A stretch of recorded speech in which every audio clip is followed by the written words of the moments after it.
Joe. Said I'm following you, boss. His name is Leaf. Yes. No, his name is Rudy now. I've officially changed it. It's canon. Rudy. It is. He seems slightly familiar.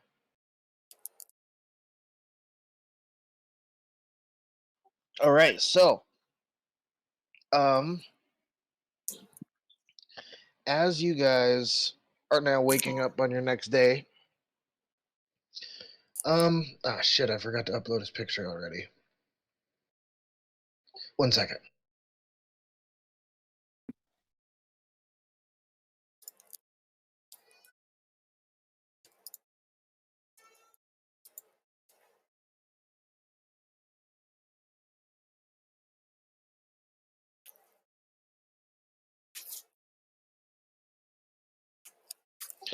Yeah, as you guys are that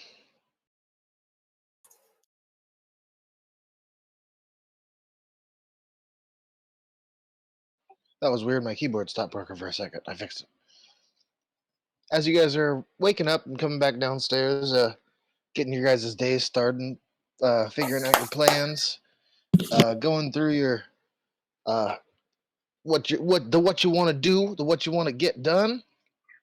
A man named Emic Froon, which I now posted. You guys will see also there is certain people that you guys know that are now posted in the characters. Not everyone is in everyone's lists, but they're all who you've seen at least one time. You'll all recognize them. And Emic Froon walks up and he's pounding on the front door when you guys are just getting up. Bruh. What do you want? Well, I see you guys bought this old place. What's the plan for it then? You guys gonna open up an inn or something? Bot is neither here nor there, but it's ours. And who are you? The name's Emic Froon. I own a pub here just a little ways down Troll Skull Alley. I had my eye on this place for years. And then someone came and scooped it right out from under my nose. And I just wanted to meet the sad sacks of shit that did it. I think you should be mad at that Volo guy. Well, here nor there, you're in the pub that I wanted to own. And mark me words. By the end of this, I will have the most popular tavern that this town has ever seen. And then he just turns around and he just storms off. As he's storming off, I want to come back from training and kind of stand in the entranceway of the area. It should be like, "What's up?" I was like, it's a pretty big city, bro. And walk back inside. He goes, "Oh, how many of you lot you got living in here? Hey, get out of my way." And he like tries to push around you and like bumps into you, like shoulder bumps you, but then he kind of like stumbles out to the side like hard. He's like, "Oh shit." He's sturdy.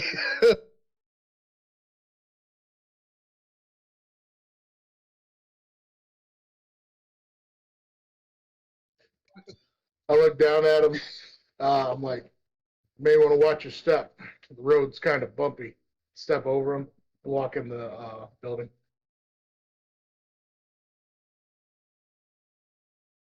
All right, yeah. So, what's the plan, guys? What you guys up to today? Anybody know that Emic dude?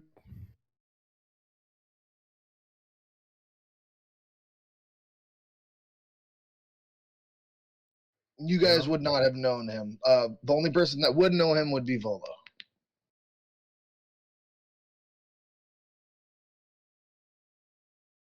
And just to save you guys time, I will tell you that Volo doesn't know a lot about it. He just knows that he's really mad at him for buying that place because he wanted that place to open his own tavern. And as you guys can tell, he's really mad that you guys have it now. So you guys might want to keep your eye on him. Where is this guy's bar at? All right, if we open up the Troll Skull Alley map in here, his bar. Seems pretty close to the north, right? Yeah, because you guys are. I think you guys are in this corner over here. Either that or you guys are. I think you guys are T1. He is T6. No, he's not a T6. He's a. We'll just say he's across the street from T6 at that little building that's like the smaller one that's kind of looks like it's shoved in between the other two buildings there. You guys kind of see what I'm talking about? The one at the top of the map. Not at the very top of the map, but down south of T6. Looks like it's just kind of like separate from the other buildings a little bit, but like Yeah, there's like a little also, alleyway in between. yeah, the little alleyway one. That's where his place is. And you can see why he might be angry that you guys got that place and he had to settle for that place. And we're what place? T1? Yeah, I'm just going to say you guys are T1. Okay. Because that one looks like the only house that is similar to what the mansion looks Oh, like. yeah, And it's it's a the little- biggest place. It's got the little roof on it. Yeah. Well, I would go over there and see if he sells breakfast.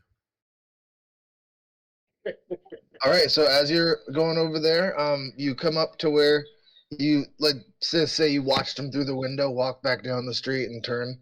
And so Sure. then you walk over and as you're walking down that way, you go to the only place that's like not already has a sign on it as a store.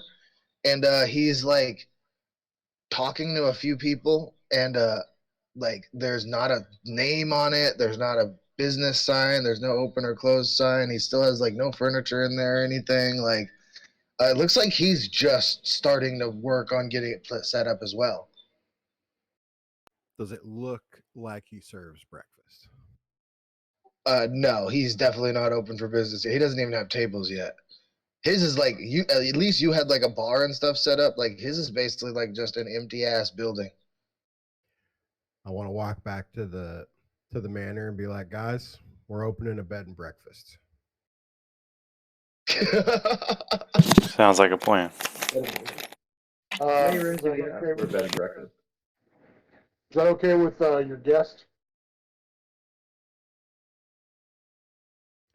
I mean, I don't know. Worst case scenario, guys, we just cut that bar out of the house and like put it outside. Be like, yeah, this is your bar. It's out here now.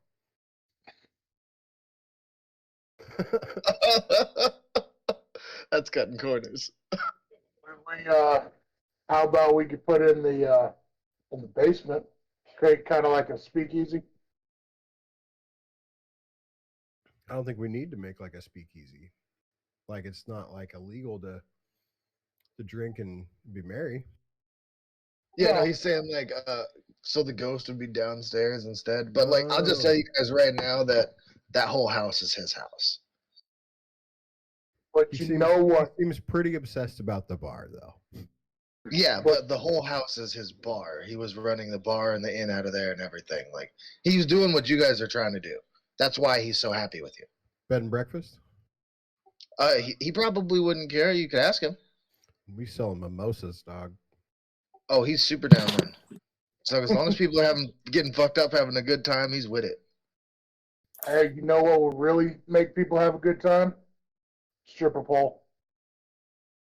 You just see the broomstick like start to kind of like hover around and like stop in different places and then like go up and down and then like move to a different spot and then go up and down and then like he flips it over and he taps it on the ground right there and then just drops the broomstick like he was finding the perfect place for a stripper pole. Red light district bed and breakfast. I'm down for that. Elodia, Yes. can you grow some like oranges and lemons So we Already can- on it. Perfect. Perfect. Plus, I cleaned the whole place yesterday, so everything's clean. We just got to set up. Yeah. I want to help Elodius set up whatever we need to set up. All right, so the full expenses for all of the repairs and all the equipment that you'll need to get the bar fully set up and operational, at least at base level, anything extra you guys want to throw on there will cost extra, is about 1,000 gold.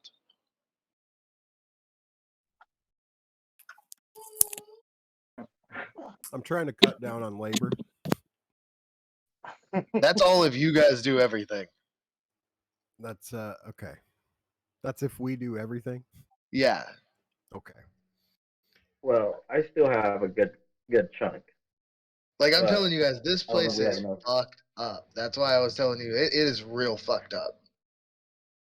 Like it's got broken windows all throughout the whole thing. Like you guys are like your guys' rooms were pretty much open air. Like everything is threadbare. All because you guys you want to open an inn and a bar, right? You guys got to buy all new beds, all new window panes. All you got to get most of the floor redone. Like you guys got to renovate this whole place. You got to house flip this shit.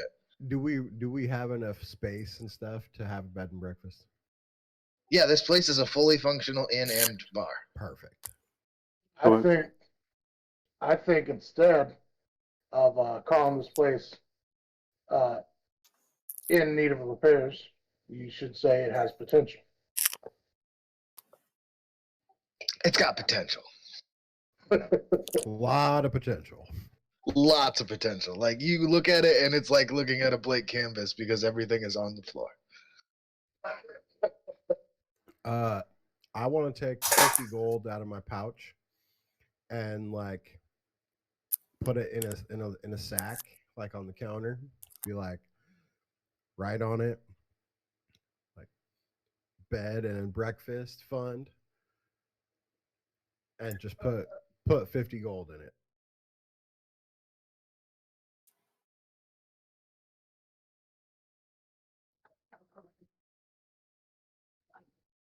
And I had 100 into Where, that fund. where are Clintock and Elodia? Clem Talk. Did he finish getting all his permits that he needed? You had all the gold, right? Yes. Yeah, you got through that one night. You got 2 of the permits you need. You need to go out today to get the other 2. That would be what Clem Talk would be doing. And Elodia is currently getting oranges and lemons going. Yeah, I need to go buy some, like, pretty much like an orange tree, a lemon tree, a mint tree, whatever other, like, toppings we'll need for that. Well, if I'm not having to do training today, I'll go pick up the lumber if someone wants to pay for it. I could pay for that.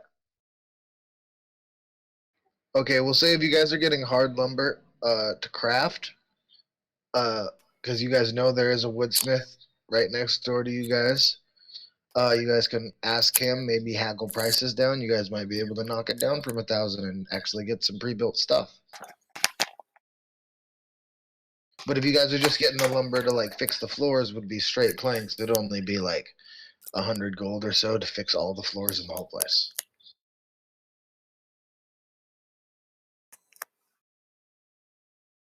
All right, so try to have it. Want to try to haggle?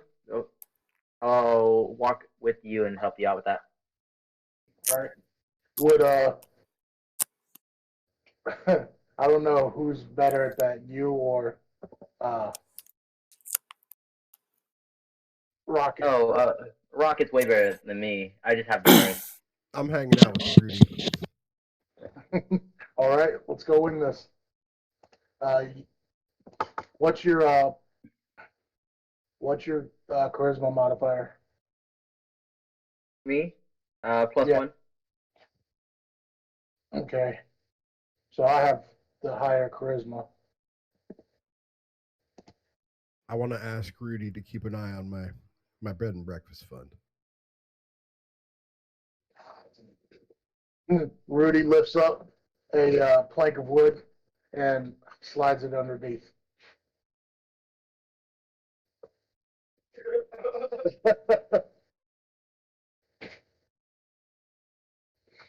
All right. So if I'm at the wood shop now, I want to uh, greet the owner and say, uh, "Good morrow, shopkeep.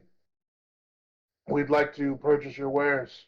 We're opening a bed and breakfast next door, and we need to make repairs." Oh, interesting. You've got the old place next door. The one with the ghost. I've heard him quite often. So, what is it that you will need? I make many types of wooden weapons and such like that. I can also make furniture, and I can sell just planks of wood and such like that for a cheaper price. And you want something custom? It'll run you a little bit more, though.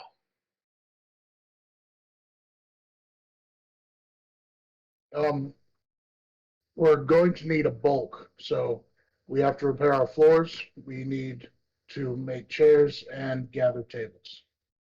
If we could perhaps uh, discuss a business price. Well, if you had a bunch of scrap wood or something like that, I could probably knock off some of the price. But for tables, chairs, and all the wood to repair the floors of that place, I would say it's probably going to run you around 500 gold.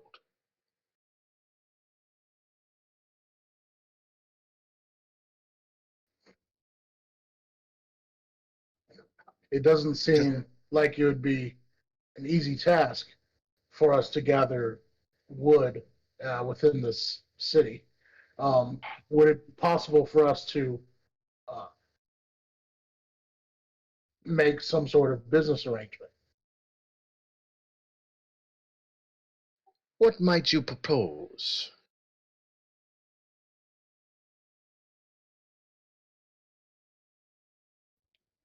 Perhaps we could put advertisements for you up in the bar and give you and your employees a discount.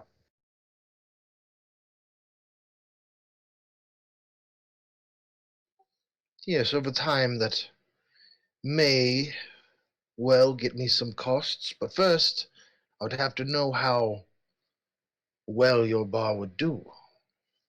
I do love me some Fig Newtons. Right in the front of the window. He's like, what? I'm also not there, so Oh, I thought you all three went in there.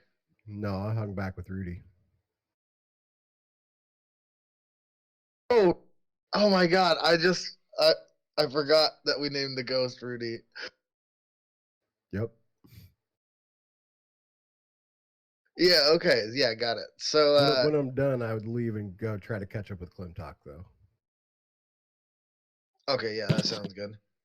Yeah. So, he forgot where I was at.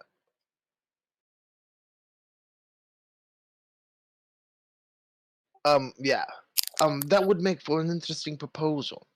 Now, I mean, when I say scrap wood, the place hasn't been looted, right? There's still plenty of broken chairs and things that maybe I could mend for you, or we could scrap that down to create other things.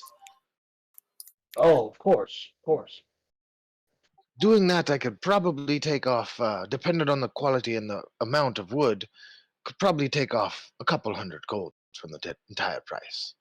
Uh, Also, beds and bed frames and side tables and things like that, cupboards. Yes. Say you, we supply you with that, uh, and we cut the price. We supply you with that, provide the arrangement we discussed, and you cut the price down to say 275. I assure you, we will be able to drum up plenty of business. My coworker here is an amazing gardener, and a very well respected individual in the city. He knows plenty of people and can drum up plenty of business, as well as provide the freshest mimosas available in town. All right, persuasion check time. I'm gonna assist him with that.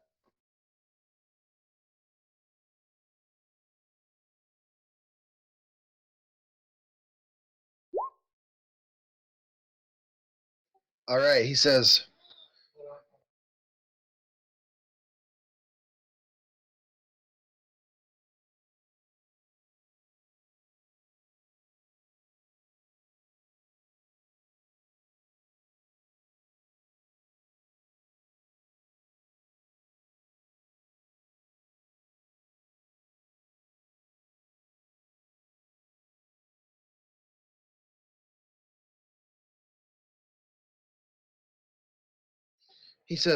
hmm. Now, 275 sounds good. But could I also possibly ask for your continued patronage at my fine establishment for that price? Of course, as our what's the when you uh, advertise sponsor, yeah. Of course, as our sponsor, you would have our absolute fuck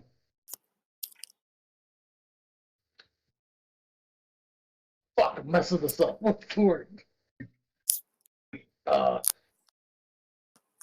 when you're loyalty. There you go. As our sponsor, you would have our absolute loyalty. He sits back and he nods his head a little and he goes, hmm, hmm, hmm. Yes, yes, I will do this. And he puts his hand out, prepares to shake your hand. I grip his hand firmly, but not enough to hurt him, and give him a firm handshake. So, of course, I'll draw up the paperwork, and we'll exchange our coin. Very good. When you come back with the paperwork for the contract, and I would say start bringing the wood over whenever you can. Absolutely. Thank you for your time. You too. I believe this will be a beginning of a beautiful friendship. Oh, also, by the way, do you know anyone that knows how to make like a metal pole? Just a metal pole. Yeah, actually, right over here is the Steam and Steel. They are a wonderful couple, and they are metal workers. They can forge you whatever you need. Perfect. I'll be heading over there. Also, thank you for the service. So We're you're gonna let at them know T. that you sent us that way. You're at T2 right now at the Bet Nail. If you're looking at the Troll Skull Alley map, and the Steam and Steel is T3.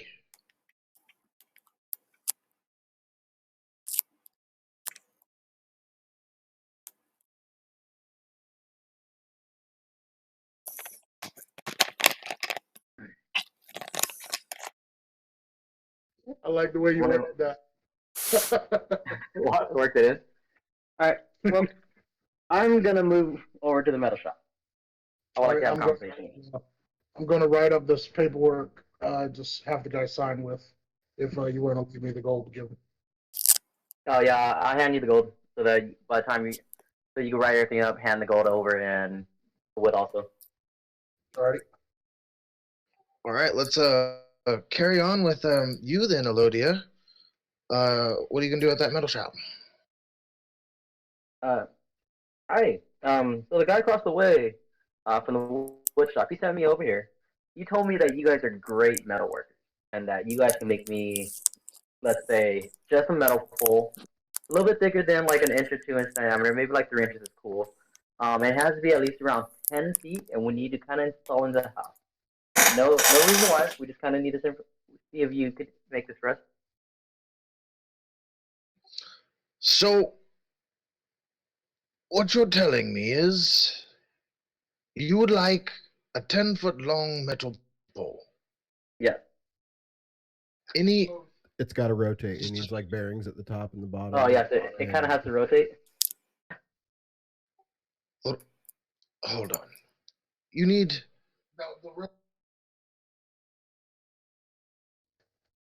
The rotation more has to do with the installation than itself, I think. But you do need the pole to be like really smooth. And the poles themselves don't normally rotate. It's the girls that do the spinning on them. Rocket doesn't know that.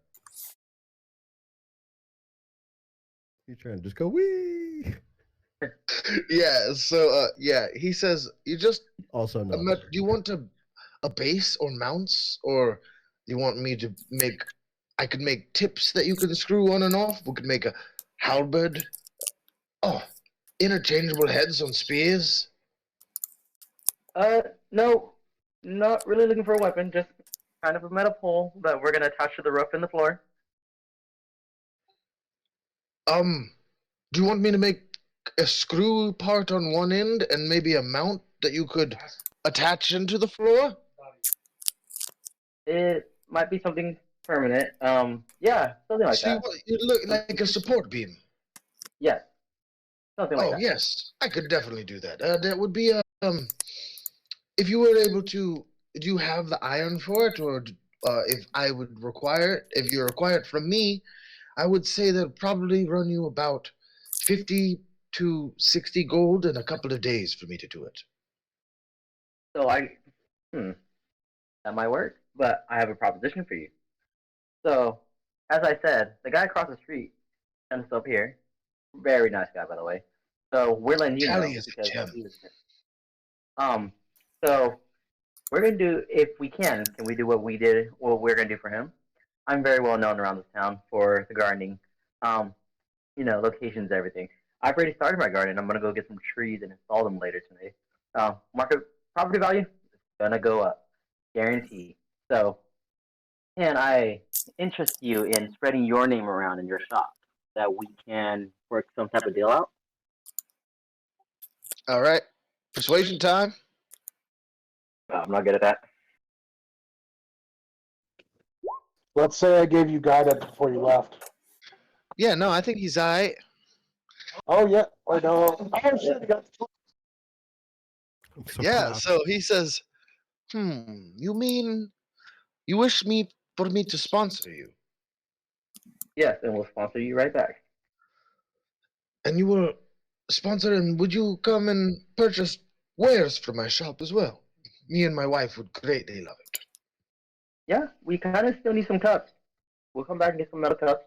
Gotta be a little fancier yes. that way. She does so fine details on the mugs. Perfect.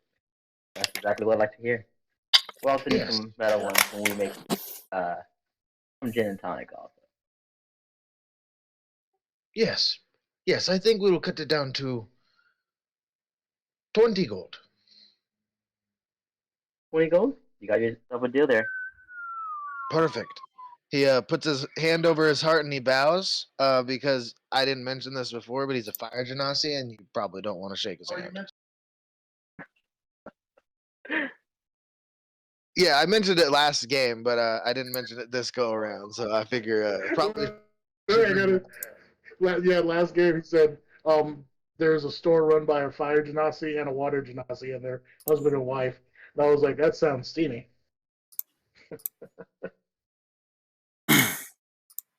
All right, we're going over to Klim Talk now.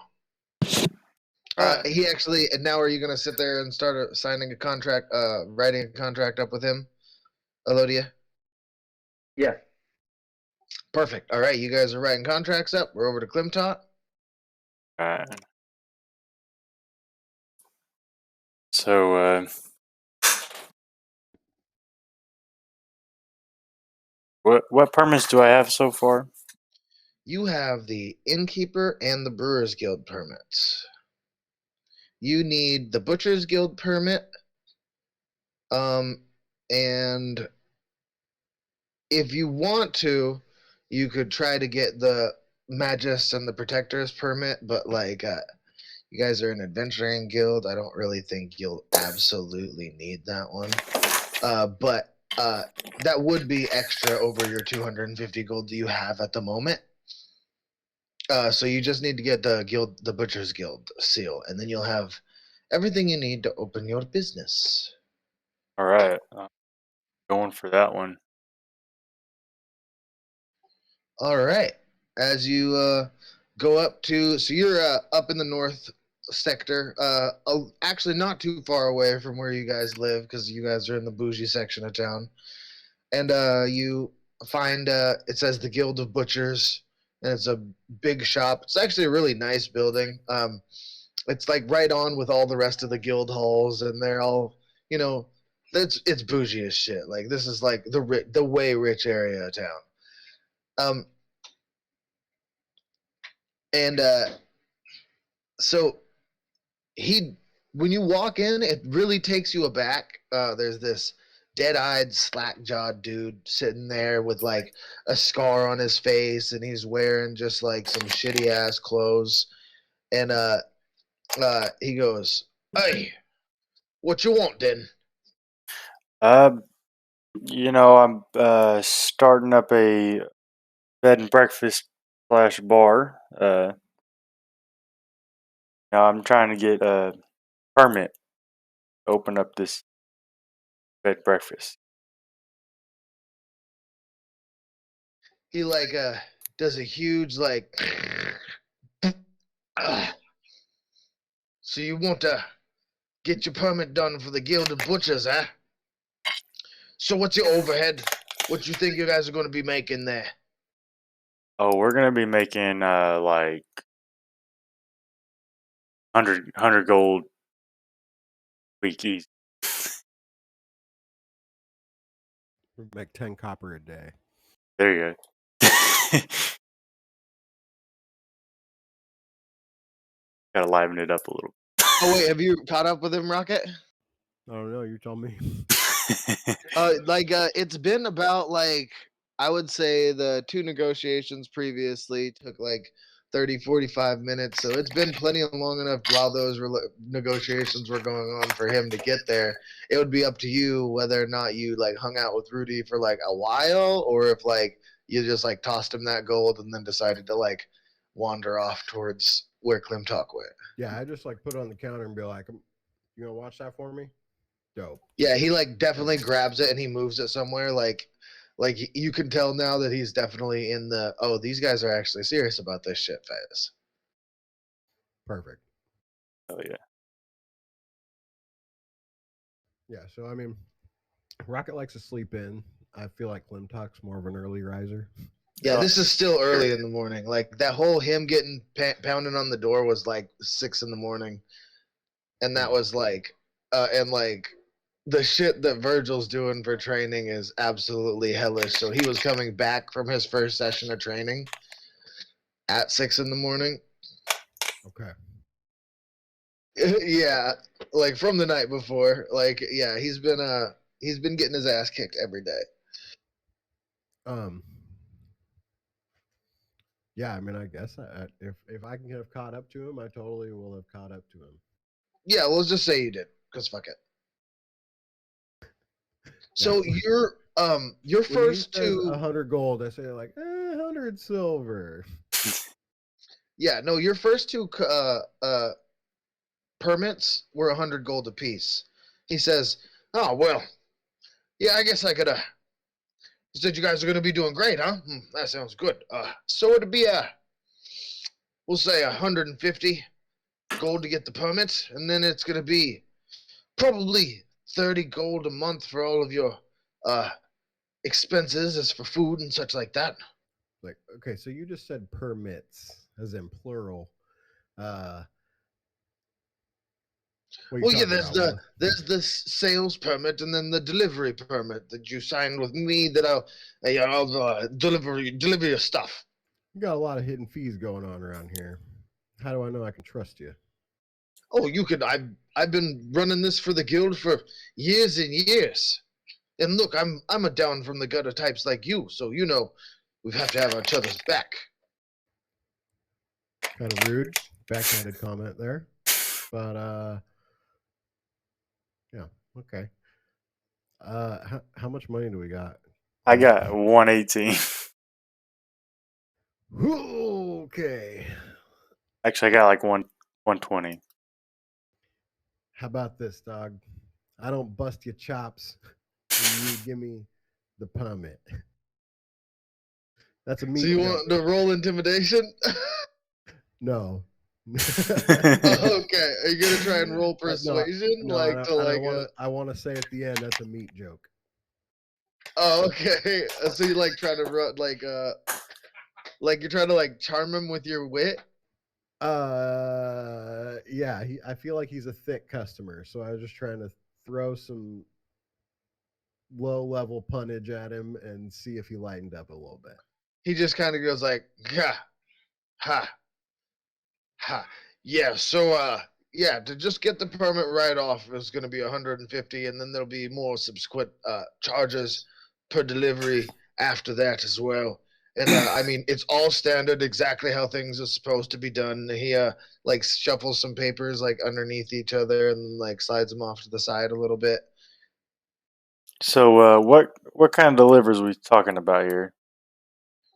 Well, that's what the initial fee as well as the initial 50 gold fee is. I mean, the recurring $30 fee is for me to deliver the food to you. Yeah, that's what it's for. Can I speak to your manager? I I am the manager. Are you sure? Is this guy supposed to like supply meat or something? Wouldn't there be a butcher in the town or something? Yeah, all you guys need is a permit in order to sell the meat. Like you guys don't need someone to deliver it to you. Fair enough. I So, mean, you could pay someone to do that, but like you don't need someone to deliver it to you. so, what was his name again? Jim Bob. Okay.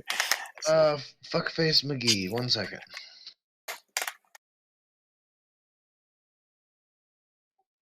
Justin Rask. All right, Mr. Rusk. Let's cut the shit. Okay.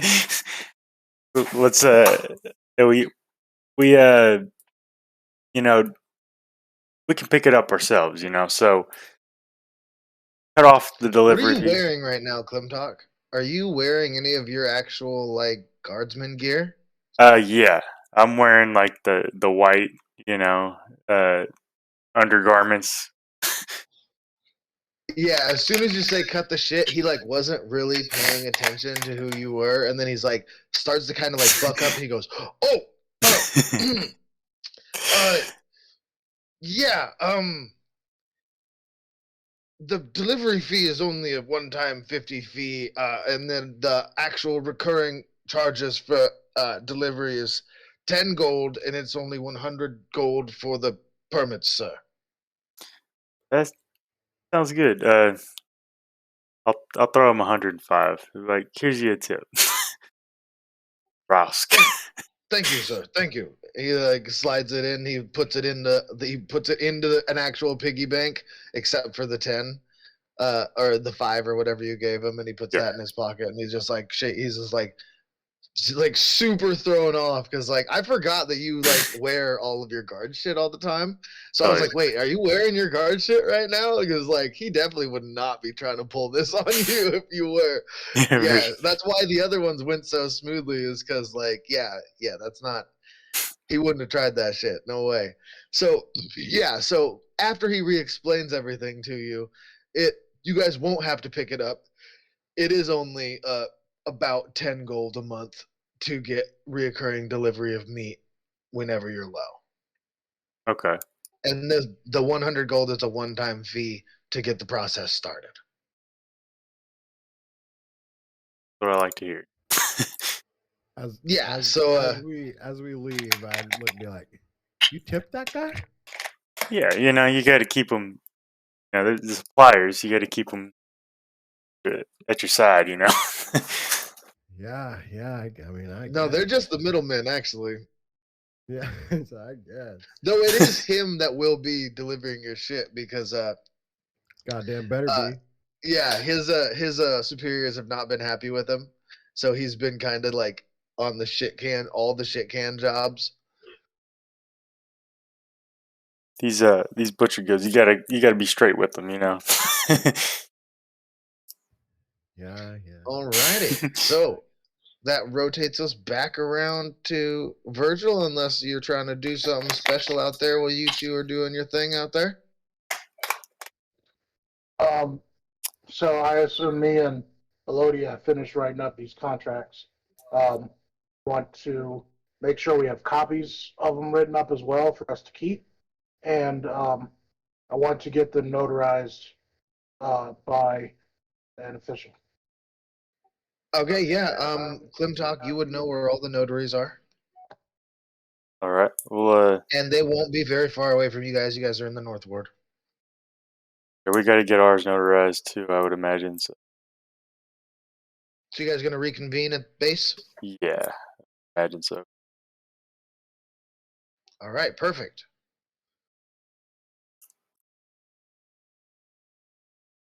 So then now you guys are gonna go to the notary and get everything notarized. Yeah.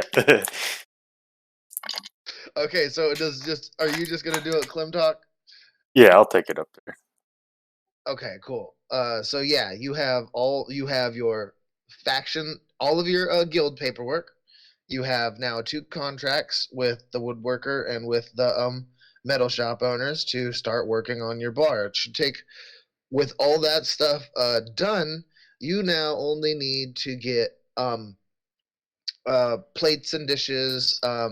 You need to go to somewhere to get windows and like bed sheets and stuff like that. So you'll need to go to like a clothier or something like that, and or a glass blower, a glass worker, a worker of glass.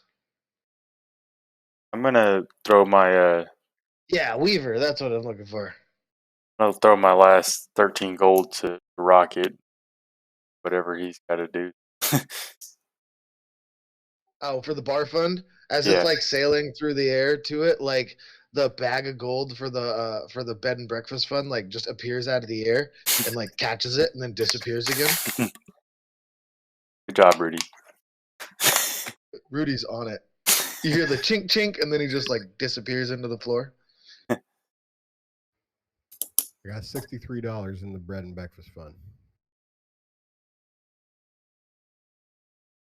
I'm trying to find the list of all the guilds. If I don't find it in a second, I'm just gonna make it up. Having seen that, I'm like, hey, that was pretty cool, and I throw 50 gold. You throw 50 gold? Yeah. As it do it, you just see like it just like opens up and it's like really trying to like keep up with everything, but some of them like hit the ground. But then he like stops with the bag and he kind of like shakes it up, and then all the gold coins that hit the ground fell through the ground and fall out of the ceiling, and he starts going around and catching them all again until he has them all, and then he chinks it again, and then he goes up this time. 113 in the bed and breakfast fund.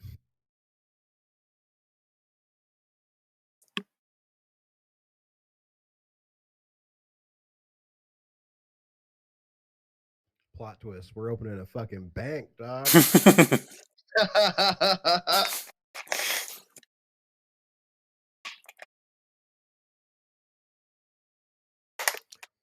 I do think we should go like dive into the Never Ember dude. Yeah, the dude with the dash. Did he have a stash? Maybe he had a stash. I think that was the guy that. There's rumors that his father had a stash, but him and his father don't get along. Hmm. And his father is very not here anymore. I just remember he's the one that told us about the big loot. Yeah, he was one of the ones. Well, he wouldn't have been the first person, but you murdered everyone else that knew about it. So after we finish this, does everybody still need to do their missions? Um, The missions are at your own free will. This is going to give you guys some levels. I just haven't decided how much yet. Well, not levels, but XP. You know what I'm saying? Yeah, got some people I need to talk to. Ever. I would like to take our brewer's permit down to the Peabodys and show them that we're legit now. Yeah, definitely. You can definitely slide on through there.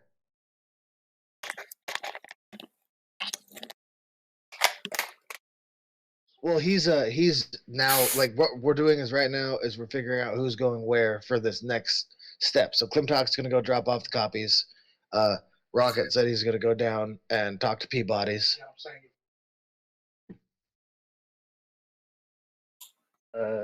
Is there any way I could go and see if I could find a shield?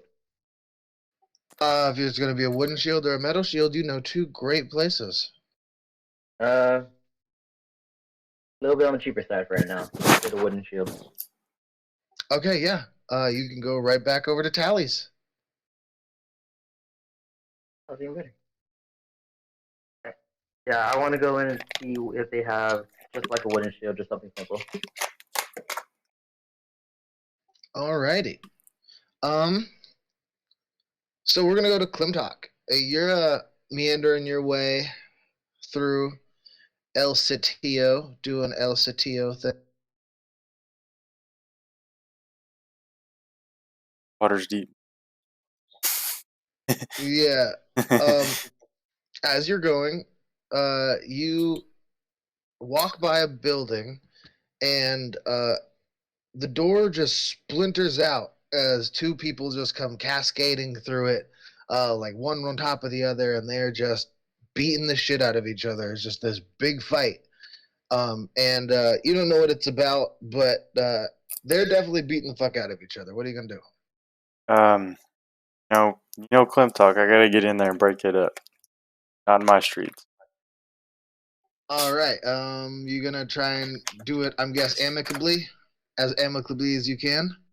Yeah, I'm just gonna, get in there and try to put myself between them.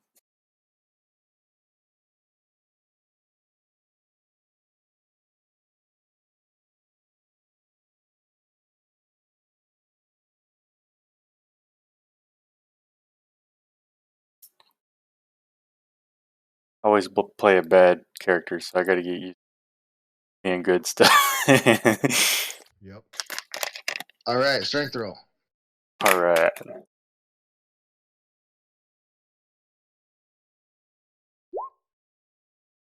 At 20. Break it up. Yeah. So you go up there. How do you break it up? I grabbed the one on whoever looks like they're winning. I grabbed him by the collar, and then I grabbed the other one by the collar. Like, hey, what's going on here? So you kind of like they're on their tippy toes, trying to like they were acting tough, and they're kind of like trying to swing at the other, and you're just like pulling them apart each time. Yeah. Like, hey, chill the fuck out. Exactly.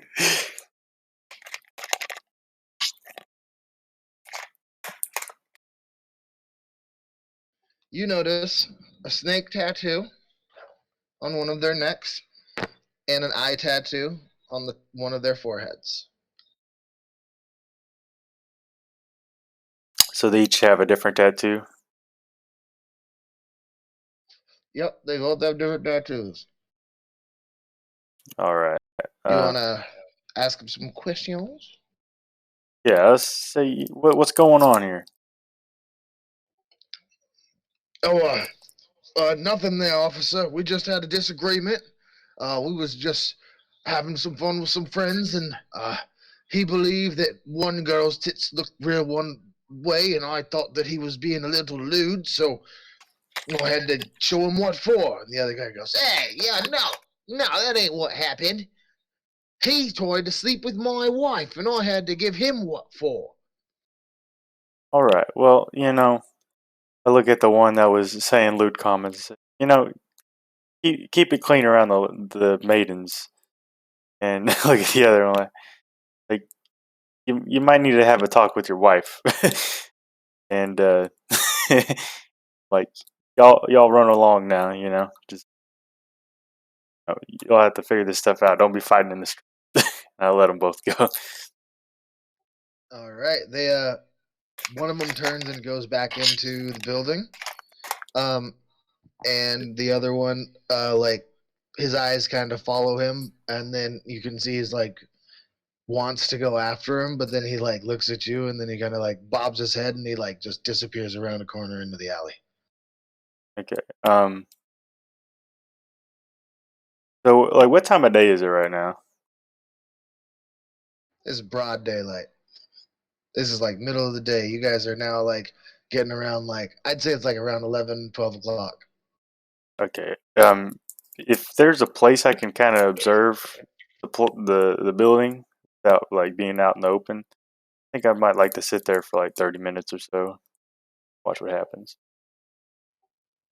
Alrighty, yeah. So as you're sitting around there, I'm gonna have you roll me a stealth check, just to like blend in the crowd. Not too bad. Did you like try and remove any of your like livery, or are you still like full copped up? I'm just like across the street, popped up, you know. Roll a perception check.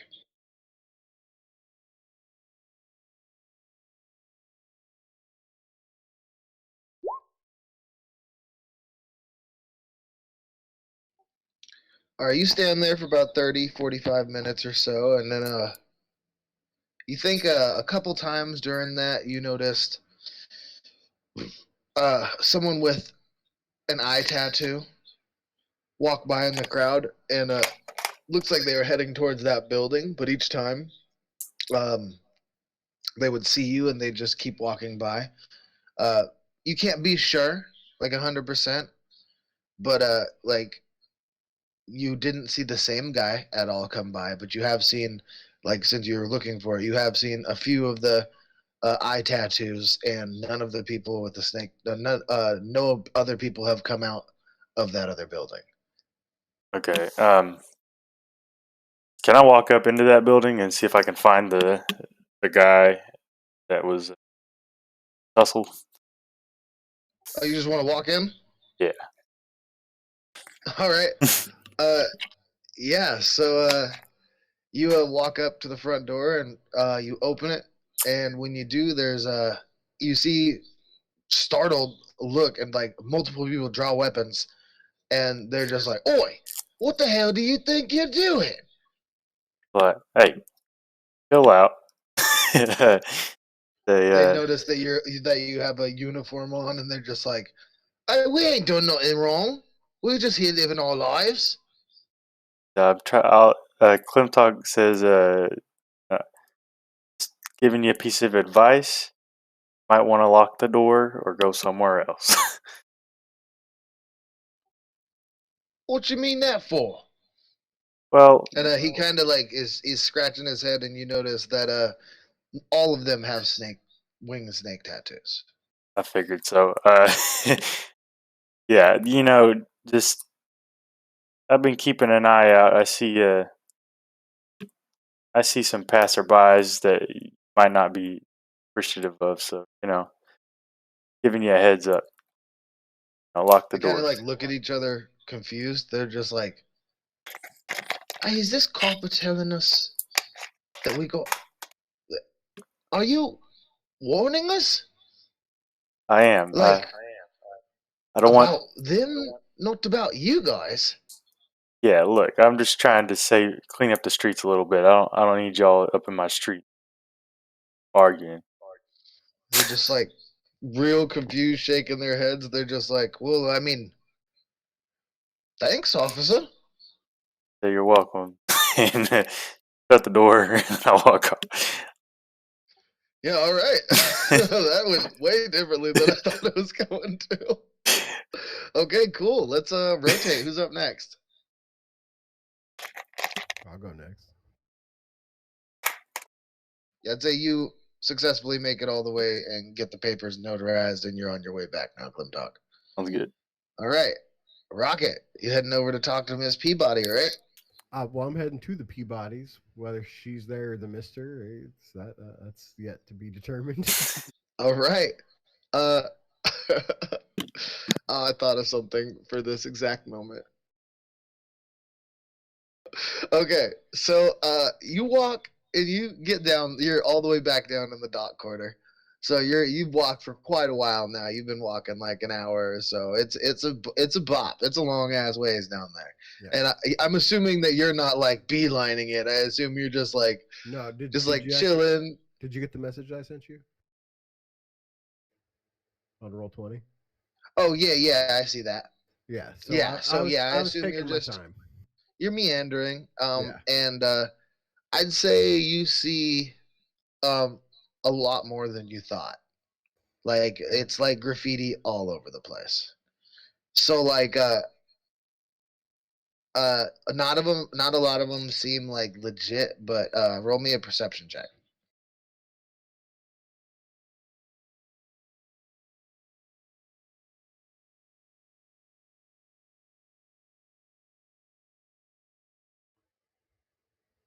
$21. Yeah, you know that 3 of those places are most likely what you're looking for. Okay. Shout out And Halfling Lucky, by the way, because I rolled a 1 first. hell yeah. Okay, yeah. So now you're coming down in, you're coming around the corner, and you hear yelling. And then in response, you don't hear anything for a second, and then you hear more yelling, and it is a recognizable voice to you. And you come around the corner, and you just hear, "Oh, you fucking lazy ass! All you do is sit up there and try and come up with new things, and none of it ever fucking works. Now, I'm tired of running this whole business on my own.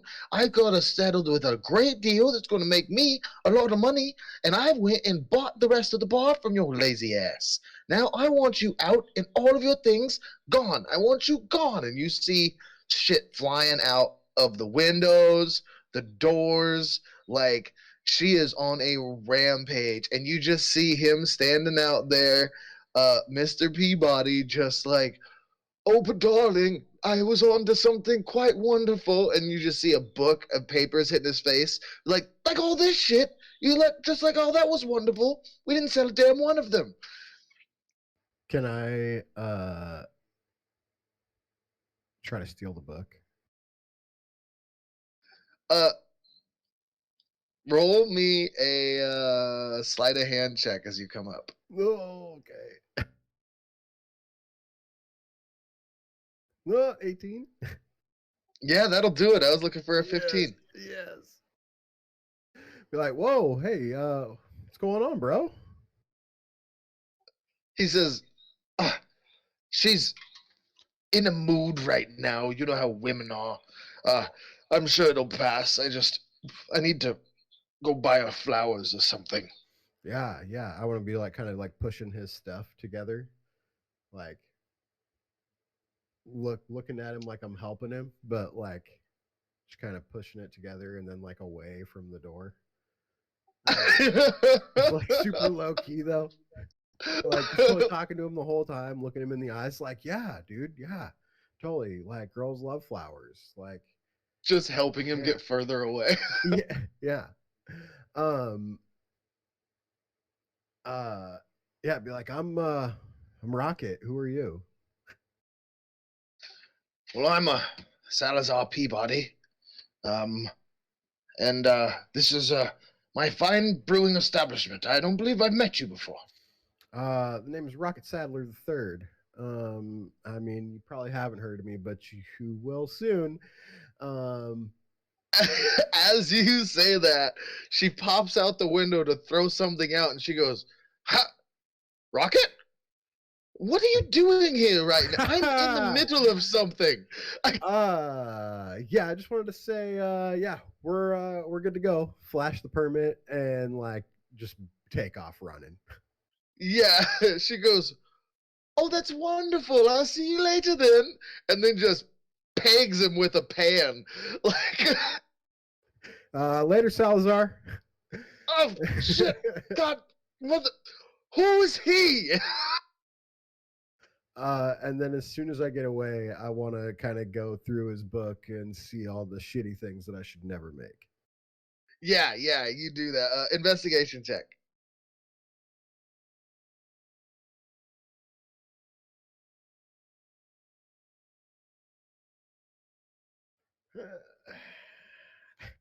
His handwriting's not great. So Yeah, okay. it'll take you a while, but you can make your way all the way through it. We'll just say it's gonna take you like at least a whole night up, like Yeah. trying to yeah. decipher this guy's handwriting. Yeah, I kind of meant that I would just like peruse through it when I didn't have anything else to do. Yeah, Yeah. totally fine. You must be attuned to the failed recipe book. I mean, I do speak halfling, so Yeah, you might speak halfling, but nobody reads the way this guy's writing. Like it's that's almost fair. like first glance at it, you're like, this is why it never worked. He couldn't read a goddamn recipe on Yeah. this list. Is his amber ale recipe in there? It is. It's the very first one in the whole book. Yeah, that's what I really wanted. Can I rip it out? Yeah, definitely. Cool. There is also the stout recipe, but it's in her handwriting about halfway through the book. Oh no, I'll leave that. I'll leave that in there. Okay, perfect. All right. So, is that everything you're trying to do right now? Yeah, then I'd just make my way back to the house, like thumbing through the book. All right, perfect. That brings us to either Elodia or Dom. Who's up? Oh yeah, Virgil's still passed out, so that brings us to Elodia. Me? Alright. Yeah, Virgil is sleeping because he's got to go back to training here soon. Alright. I'm gonna go to see if I can buy a wooden shield. All right, gonna head on over to Tally's shop. So, hey guys, I'm back again. So, went over to the metal shop across the way. Very nice people. Made a deal with them.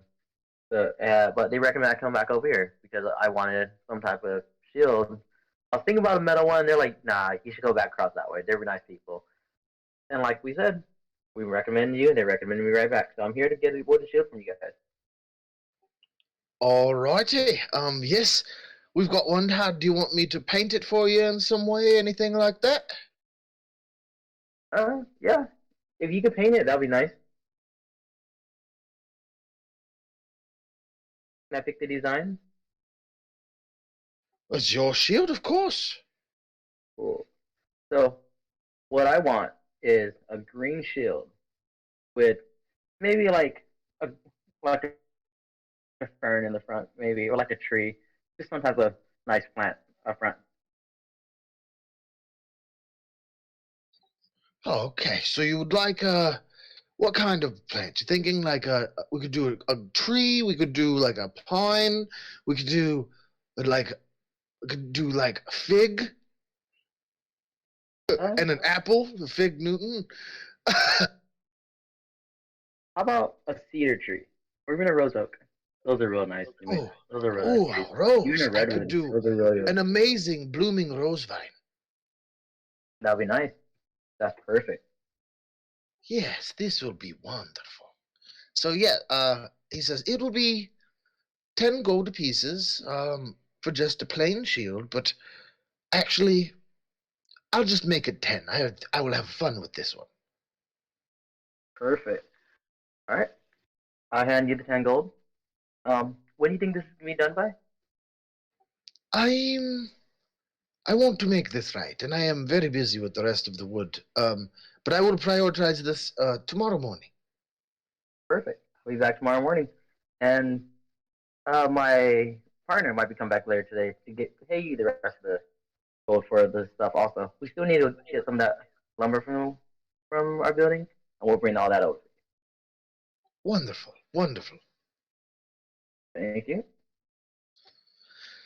So now you guys have secured a stripper pole, uh, a source to get all of the wood and your furniture and such fixed, and you now only need sheets and linens and such, and a glass worker for your windows. Miss Peabody's about to be our first stripper. She is a fine ass halfling.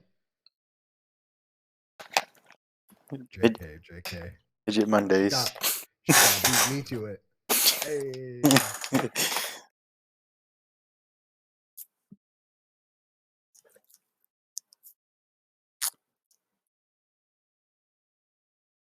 Yeah, he was saying that we gotta for the strippers we gotta spread it out. We gotta get a halfling, a goblin, a dwarf, and a giant. We definitely got to put the pole like downstairs, though. For sure. I mean, Glimtalk knows the law. It seems like it's legit so far. Yeah, but I mean, we grew from bed and breakfast to red light bed and breakfast quick. That is very true. Yeah, they maybe put the pole downstairs, put another bar down there, like. Yeah, you know, a little private. Turn the speakeasy's back on. The speakeasy's back For the on. VIP. So we have a daytime level and a nighttime. VIP room. Yeah. And then, like, you know, sometimes the nighttime level just doesn't stop. You got your day job, and then you got your night job running the club underneath. All right, this is getting out of hand. All right, so about those blankets. Can I use prestidigitation on them and clean them off? These are threadbare, man. They're mostly holes. Well, I tried. Mattresses are fucked too. All that shit. Minor illusion, maybe. That'll be real good right up until they lay on it. They have some pissed off customers. So it's like you find out it's mostly just bed bugs.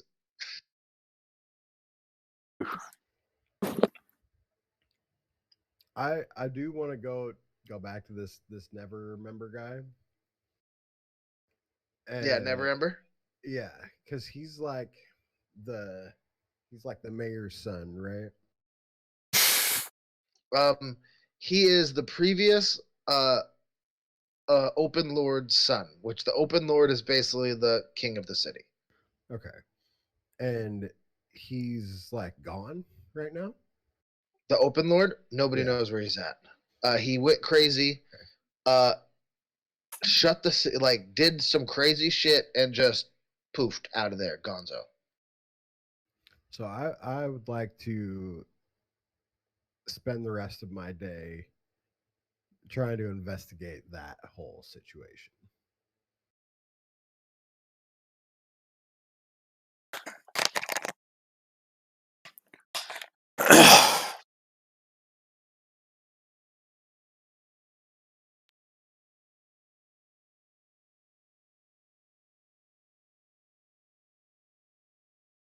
So you would know where his house is, but since you don't know him, or like you know him, like because you guys saved him, so he'd probably be amicable to meet with you.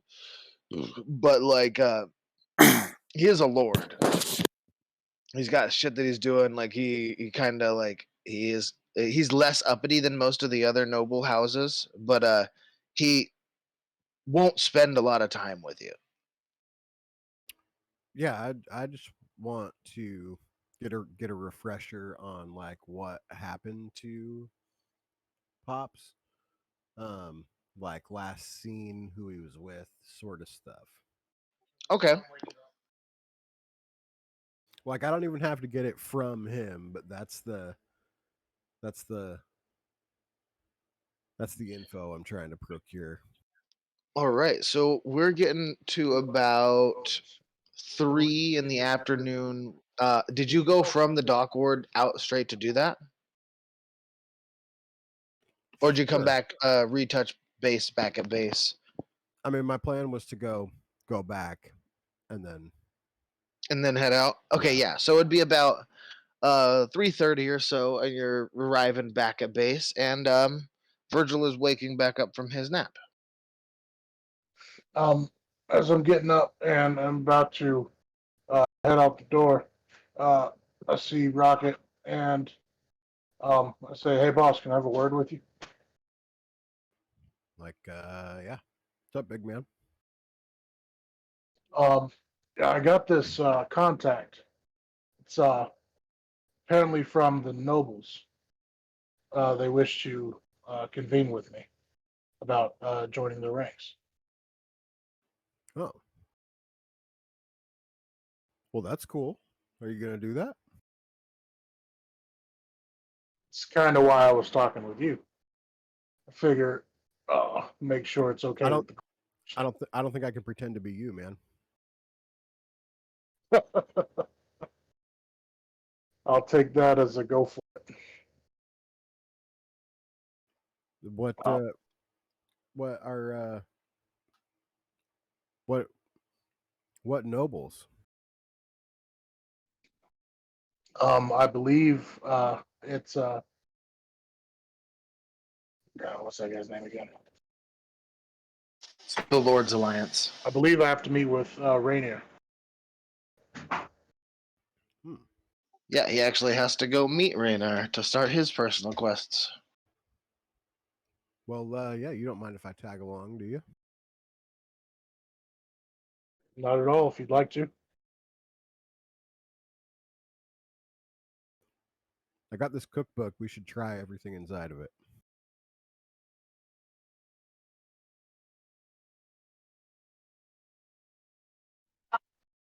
Well, luckily I do have a background in brewing, so I could run through that if you'd like. Yeah, there's only one stout recipe in here, but it's someone else's. I just really want to try the food.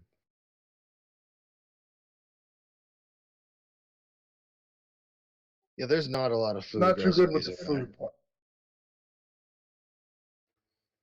Well, I mean, there's just different things we could try. But yeah, we can talk about it while we walk.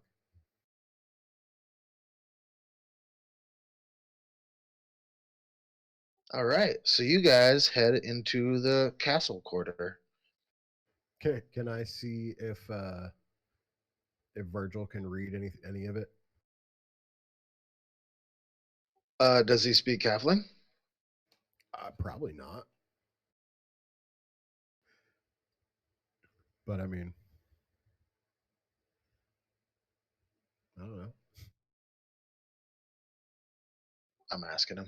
I speak Dwarvish, Elvish, and Giant.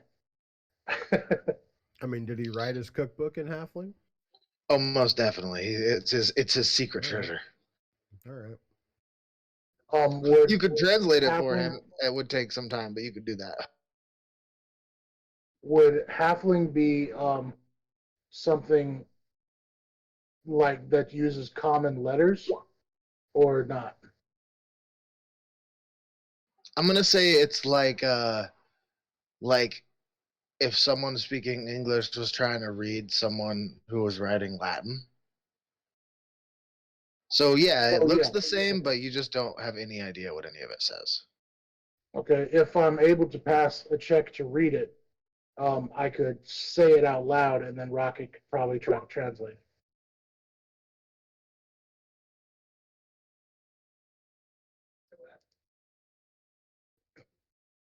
I said it's the best check to read it.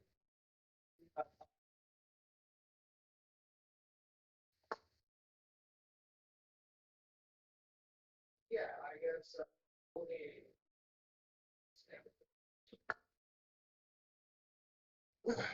All right, we're gonna try something nifty.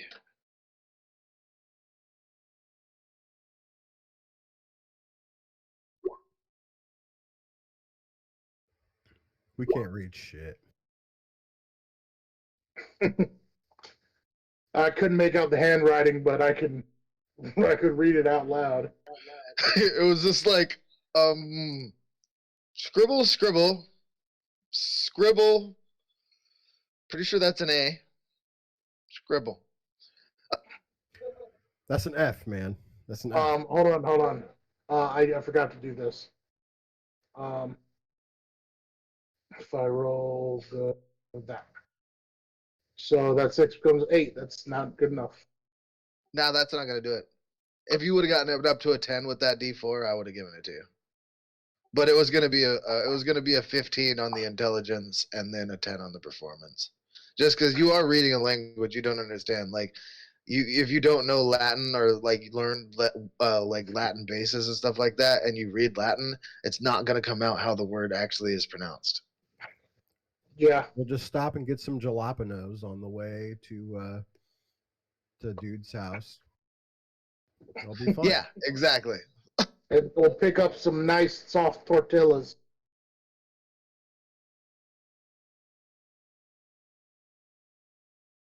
All right, so you guys are rolling over to Never Ember's house.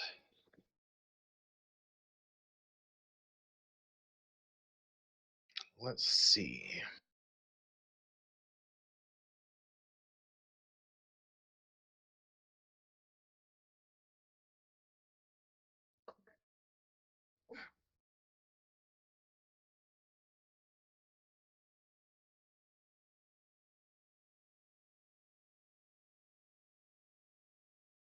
So you guys approach this absolutely gorgeous manor, probably 2-3 times bigger than your house.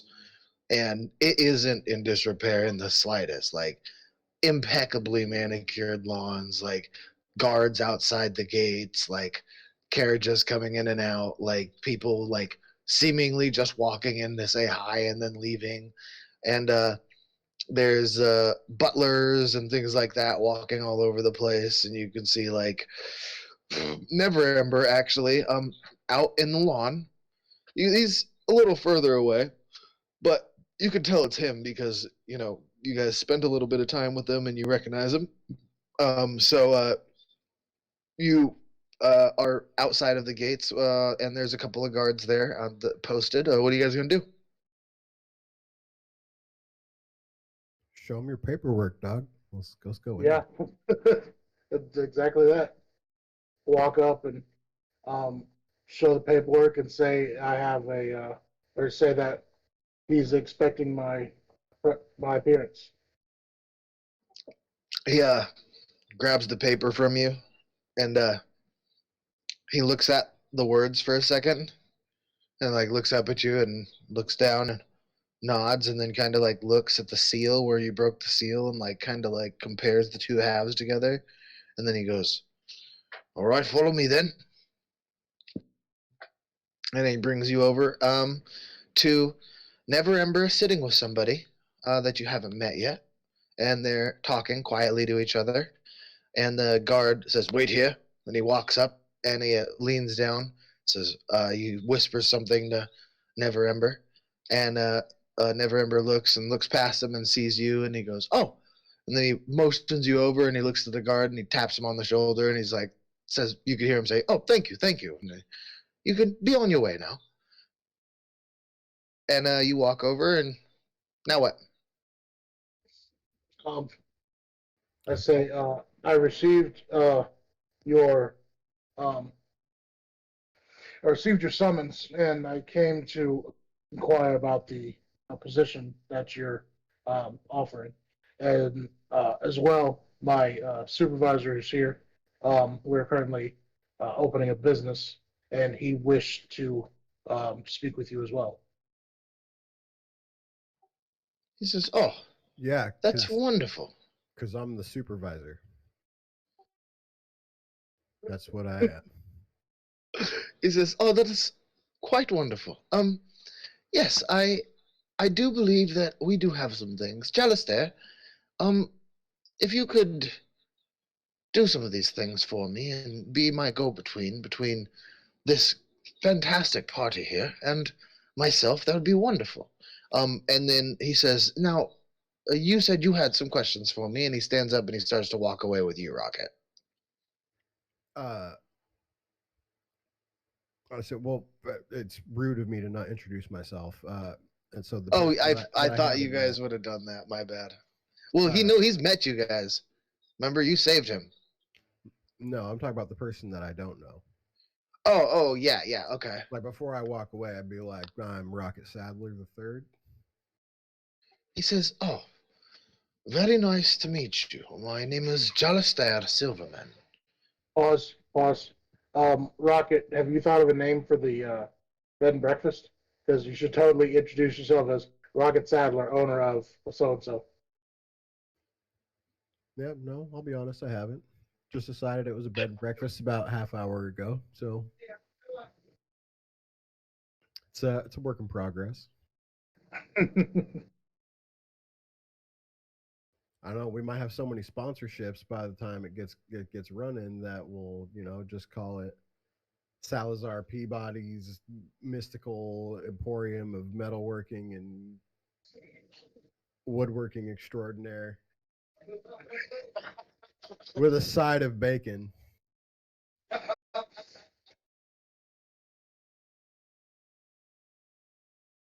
Uh,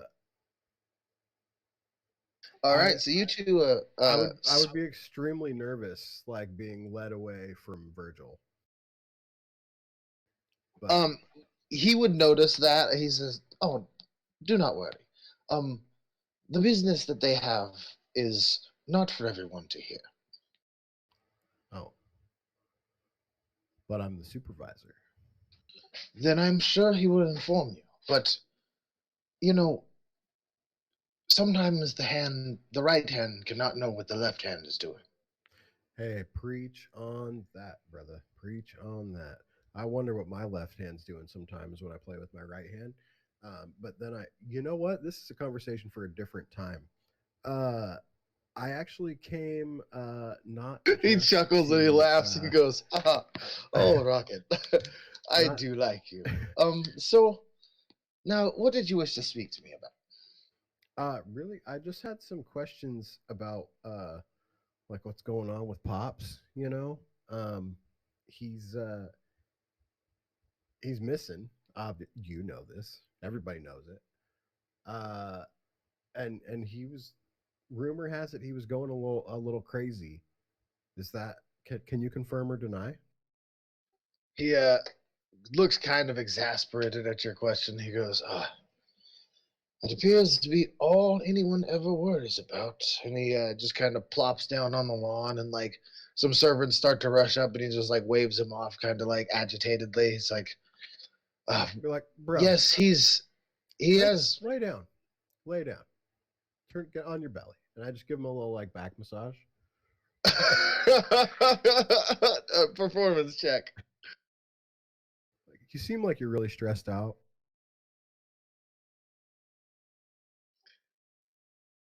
Oh yeah, and the persuasion too, because he is royalty surrounded by guards.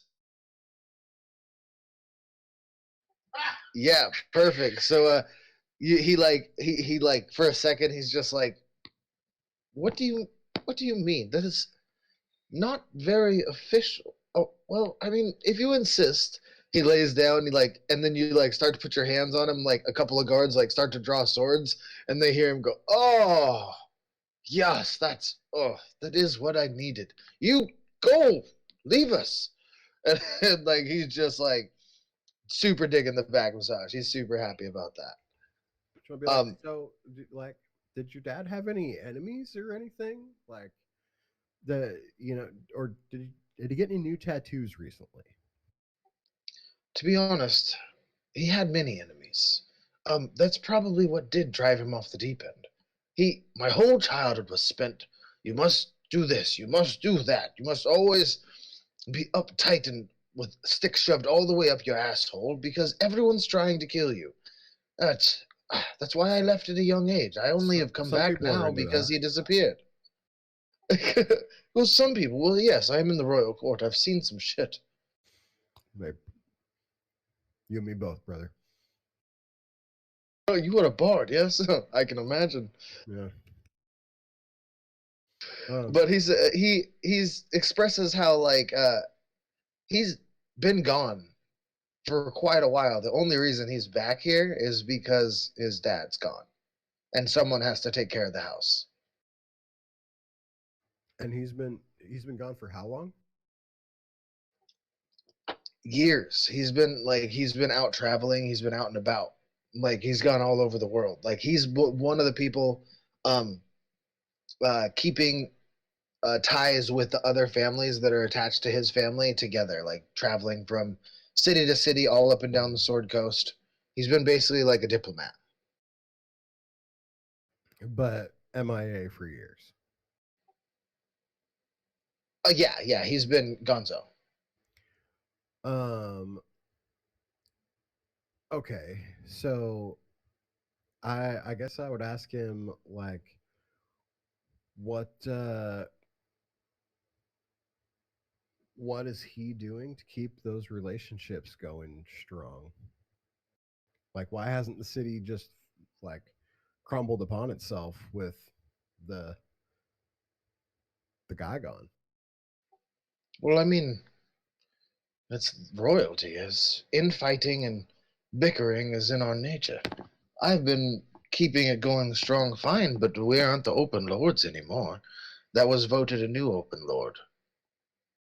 Now we just keep I keep my family affairs in order and keep uh the clientele paid and our interests in other cities well kept, which is what I've been doing this entire time while he focused on his projects. Could you maybe arrange me a meeting with the new overlord's family? I I may be able to do that, but I'm sorry to say, Rocket, you would need to establish yourself more in this city to be in the presence of an open lord.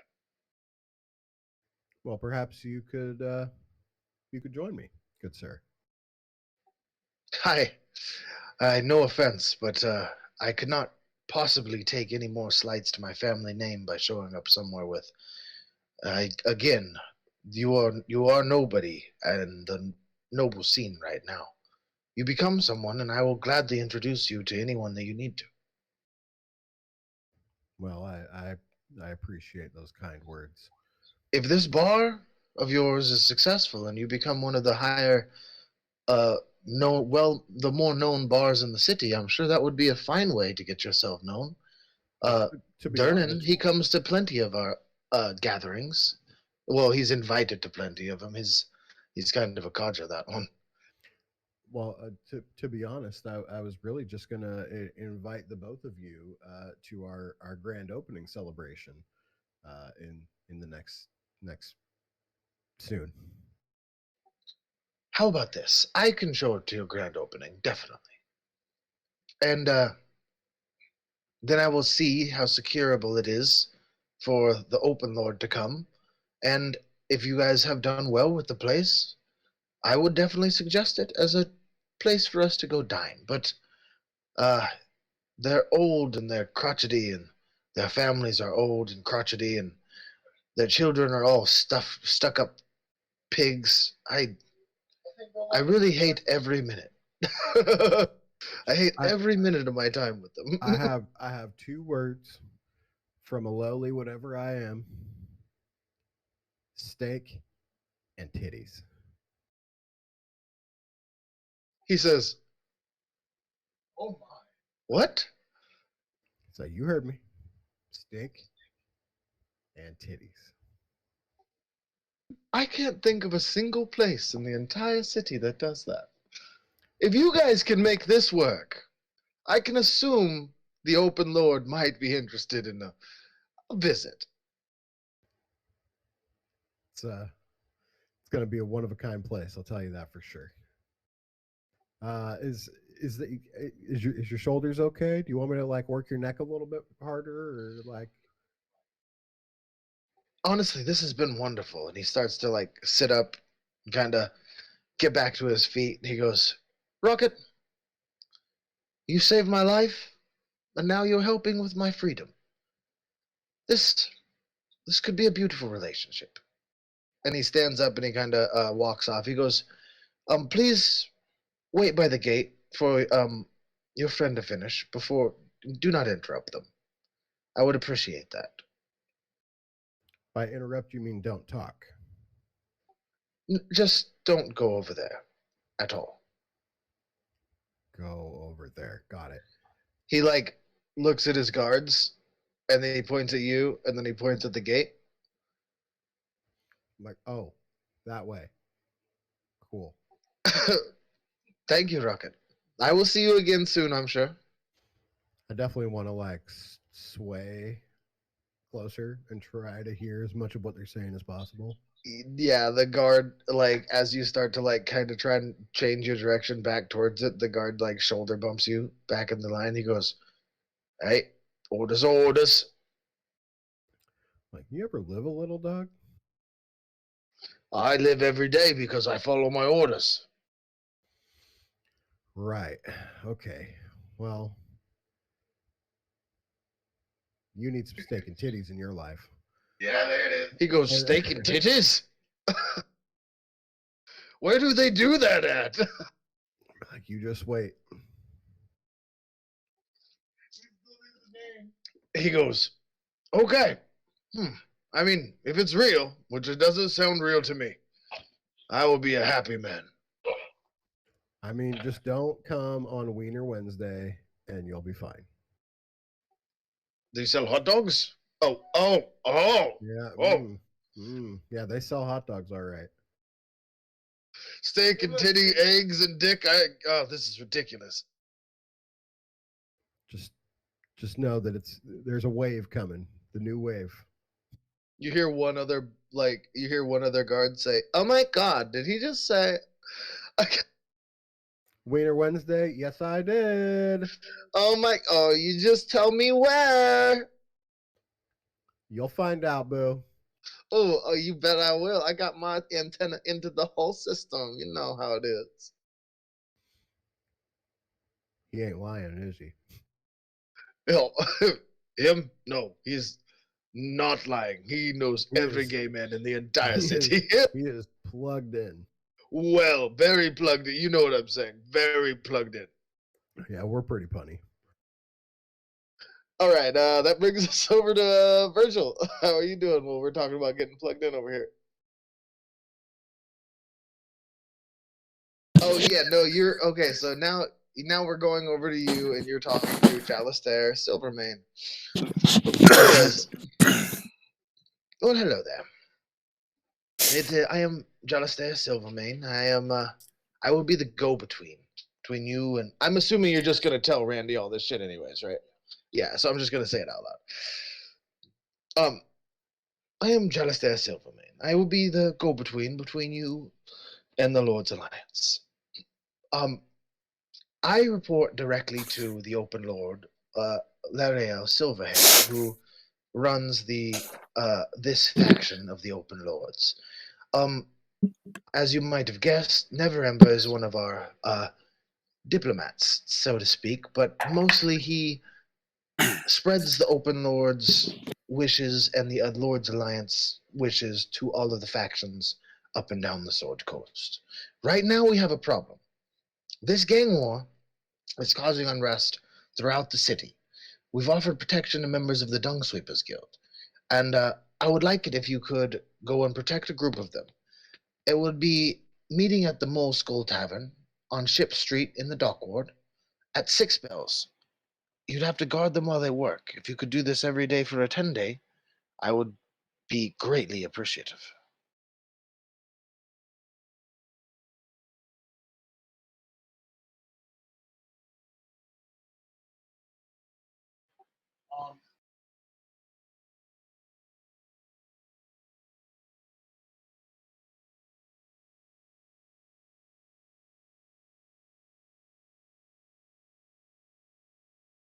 I suppose I've settled my current arrangements. I'll accept your offer, assuming the uh, the rewards are there. Oh, you're working with the Lord's Alliance. The rewards will be there. Does he offer to shake my hand, or? No, he as soon as you accept, he goes, "Well, that's it." And he stands up and he walks away. All right, I'm heading back over to Rocket, who I assume is at this moment getting shoved by the cart. Like Rocket's been trying his ass off to get like at least hear anything that you guys are talking about, but as he's trying to like squiddle his way back, you actually kind of sat there awkwardly for most of the time with Chalice there and like didn't say anything until eventually he was just like, "So, what do we need to talk about?" And then you're just like, yeah, like I have a mission, I guess." And then he tells you that, and like as you stand up, you're like, "Oh, okay." So it was like 5 seconds. That was really easy. Like stand up and like This is right when he's getting up, like from giving a back massage and starting to get escorted over by the guards. Like he had this like long drawn out conversation with Neverember, and you just kind of awkwardly sat there with uh Silvermane, like, so sup. All right, that concludes that bit. You guys, what's the next plan? We're gonna go. Uh, everyone's gone with their what they're doing right now, haven't they?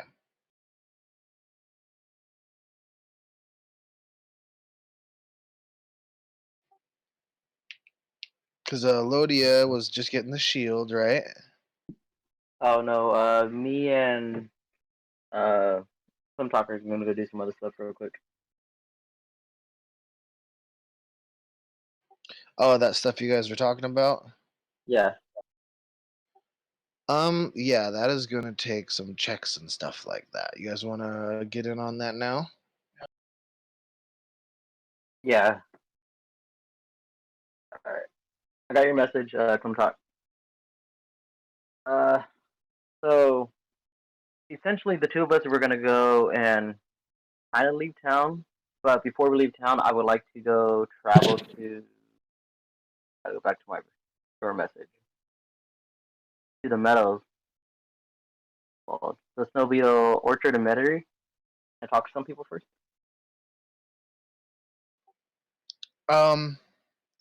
Yeah. Okay, so do you guys care if everyone knows about your private missions? Nope. Not really. No. Okay, so I can run your guys's right now. That's fine. Perfect. Okay, so you are going to head on over to the Emerald Enclave, and you meet Melnor Fellbranch, which I believe I made a handout. Don't know.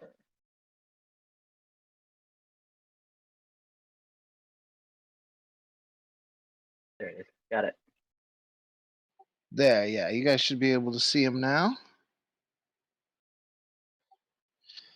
As you approach, you see the cat that gave you your message, twirling his way through his feet. There's also a rabbit next to him. And the rabbit then runs off, and then the cat kind of lays down in front of him and like chills.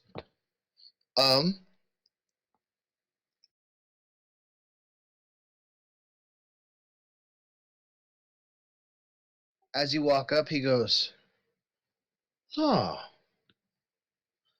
hello there. I see you Hello. have come to see me." Yes. That little cat right there came and saw me this morning. Or was it yesterday morning? Yesterday morning. He told me that I had to come here for something, and also I'm here for a different reason also. But hi, my name is Elodia. Don't talk. Oh, that's good there. My name is Melanor Fellbranch. I am a druid with the Emerald Enclave, and you have a guard with you. So that is good. I can tell that you are a good man by the company you keep, and you have caught our interest, saving Neverember. It Yes. was a good move.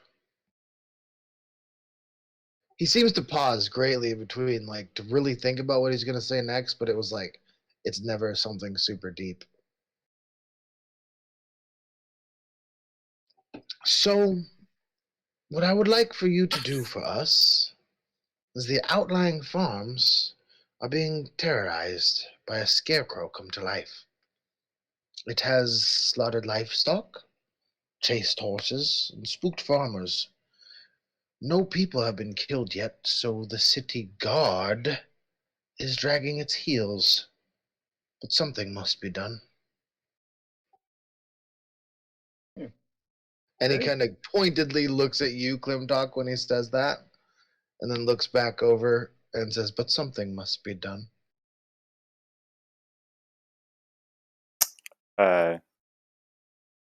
Yeah. Uh, You can do that. It'd be funny if Clint Talk was like nobody made a proper report. yeah, that's true. Hasn't came across my radar. And he looks up at you up and down. He goes, "You're not a guard from around this part of town, are you?" He's now it's more of a city as the whole. You know, working on a higher echelon of security.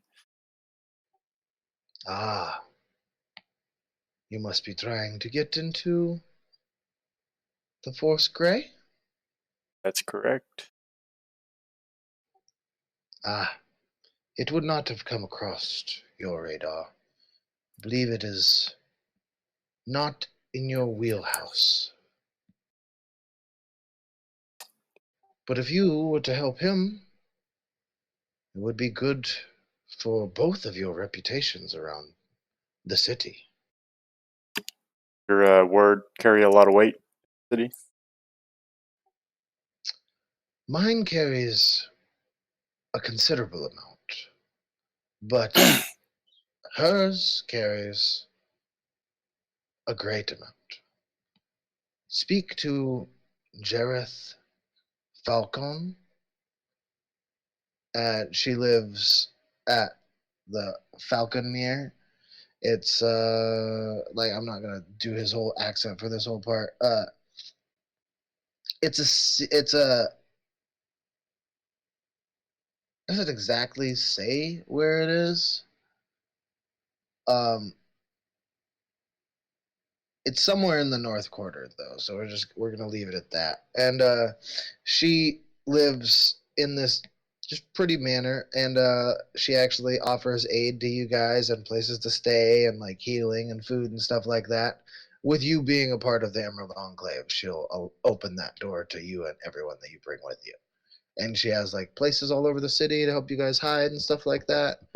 And but you have to go and talk to her and meet her and all that stuff. And he won't tell you the exact location of Falconmere until you help him out with this quest. Which the rest of you, I will be sending you more stuff on your guys' private missions after you guys have each completed your stage 1 for each of your missions. Because then you start getting faction aid.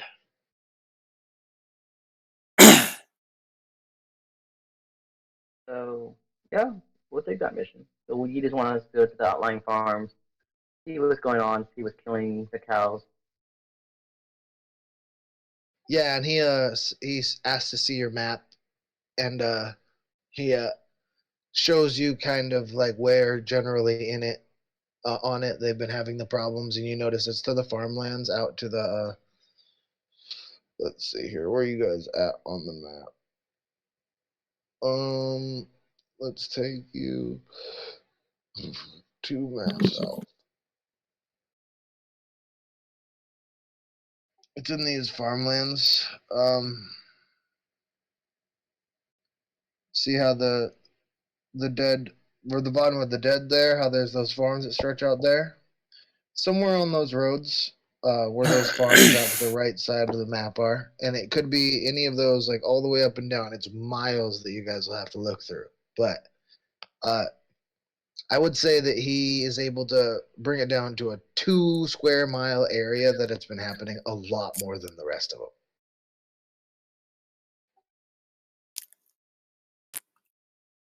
All right, perfect. And I did get your So message, Rocket.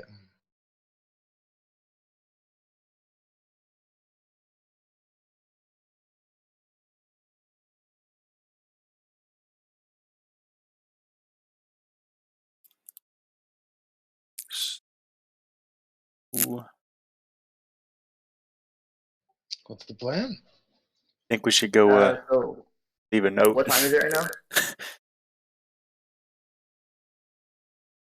It's actually starting to get around like 6 or 7 at night. So Kuntak, we might have to go to let's go do your thing, and then tomorrow let's go to the. I'd say it's probably about 4 or 5 at night or so, because he left to go to re-go out to talk to Miss Peabody at 3, and I'm assuming that's when everybody left to go do what they're doing next. Yes. No, you got back from Miss Peabody's at 3:30, and then you went to go talk to Raynar at 3:30. So you guys are all leaving around then. You're going about halfway across the city or so. So that'd probably only have taken you 30 minutes. So it's about 4 o'clock for you guys. Can I ask you a logistics question? Sure. I probably don't know the answer. How many beers come in a keg? Okay, we're gonna say that's at least like 230 bumps, at the very very minimum. So like it'd be way 124 like pints. 100. You said 124 pints. Yeah. I was gonna say 100 100 pints, so I was like 24 pints off. And how much is a keg? Or a I cask, think as we it were got the back then. supply from. I think we got a supply from. No. What's your name? Yeah, no, I know. I'm just wondering. I I'm don't working know on the exact. I'm working on weekly specials right now, and I need to know how much I can lower the price without completely paying for everybody's drinks. Okay, so uh, if you guys don't hire anyone, uh, it's straight up 10 gold per day for all of your guild expenses. Period. And you guys uh, circumnavigated a whole lot of those expenses by the talks that you guys did. So you guys only have the 10 gold per day for just your for 10 day for each 10 days. So for delivery of your meats, that's the only thing that it basically you had to get delivered. And then it's only going to be like, with no hirelings, it's only going to be like 20 or 30 gold for all that, for What like all your alcohol and your other stuff. what's the standard going rate for a beer? It's only like 2 silver, isn't it? So I mean, yeah, I just want to know. Trying to Yeah, undercut people here. yeah, well, we'll just say let's put it at like 2 silver. Let's say that. Okay, that's perfect. Carry on. Rocket's All busy. right. I'm looking at this table that someone has. It says it's 5 gold for a decent barrel of ale and 8 gold for a good barrel of ale. And you guys will be getting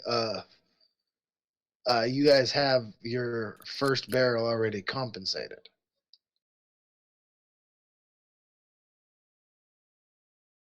But you will have to pay that back and then buy another barrel.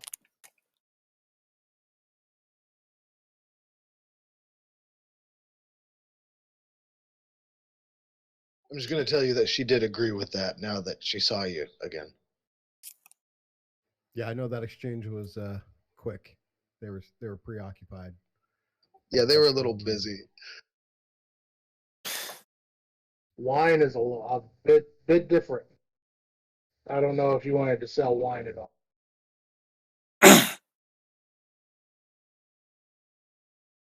Send this to you, Donnie.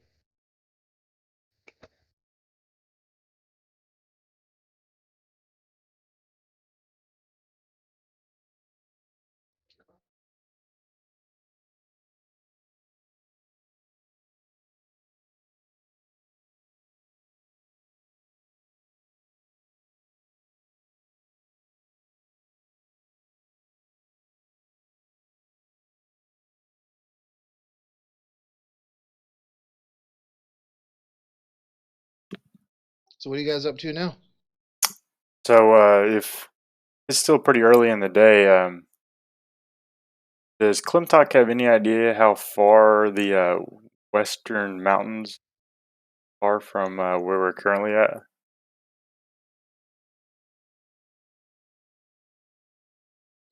Um, that's a great question. I would say that you would, because you grew up here, you said, right? Yes. Yeah, so I'm guessing that.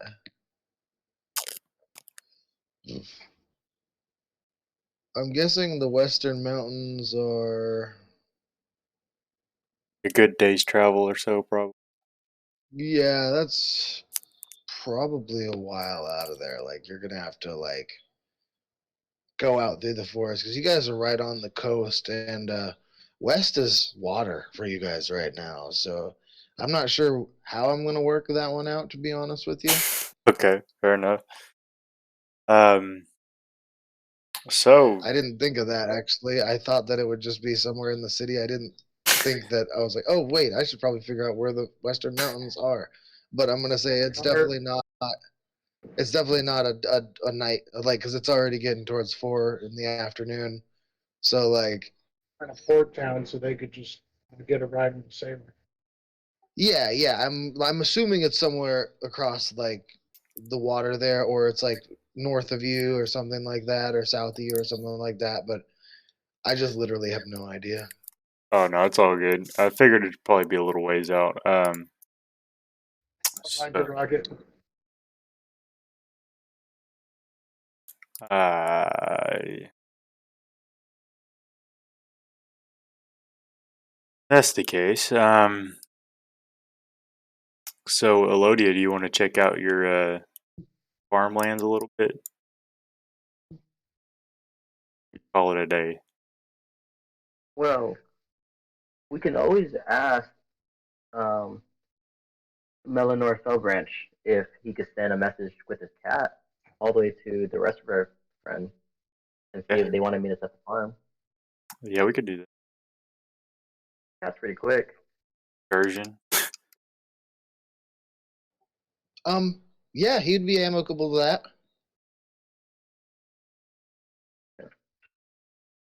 Fit everything all into one day.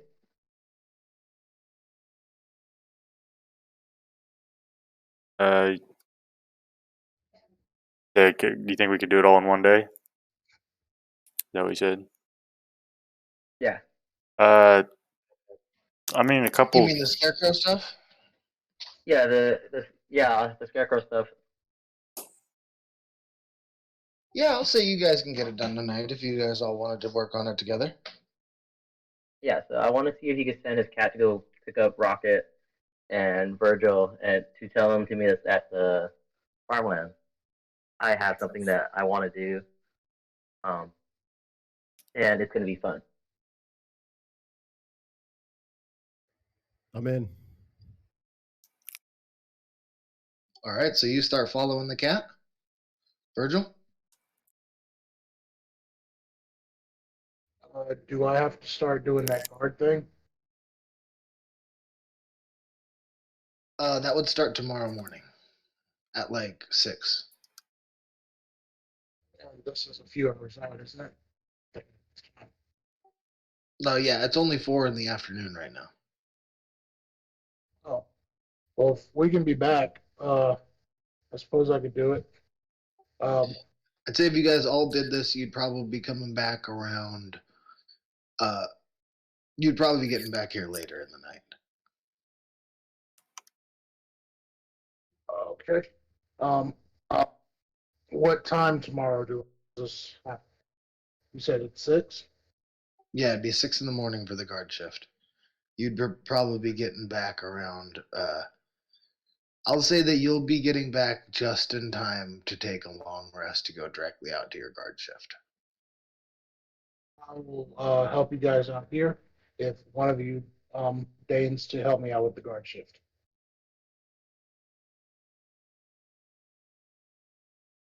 Yeah, I can help with some guard shift. Kind of my thing. Alrighty. I'll All tag right. along if I can get some of them chips.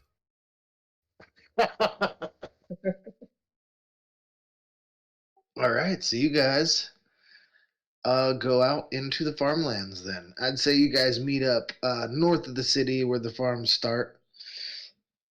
And you start going down about You guys travel about a mile down, and there's a distressed farmer there.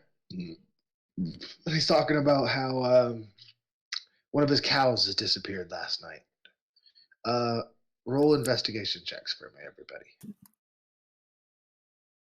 A quick side note, Dottie, for the mountain ranges, it's the Sword Mountains and about 50 miles out. So, a heads up. Okay, so yeah, it's a ways. Yeah. So yeah, that'll be a whole Yeah, session for sure. basically. Dang, these nat 20s with Clem Talk is awesome. Grim Talk is just on his shit. Okay, so Klimtok, you see bits of straw around there, and you see what looks like some scuff marks, but it's not like just one set of scuff marks like you guys were told. There's definitely multiple sets of scuff marks and some blood, and they're going off into the middle of a field out towards the east of where you guys are at. I'd say you guys rotated out.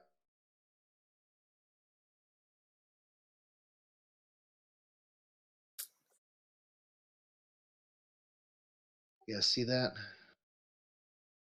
Yeah. Mm-hmm. Okay, yeah, you guys rotated out there, and it's a bit east of where you guys are at now. And as you guys head out that way, you see a scarecrow in a field. Clem Talk totally pulls out his longsword.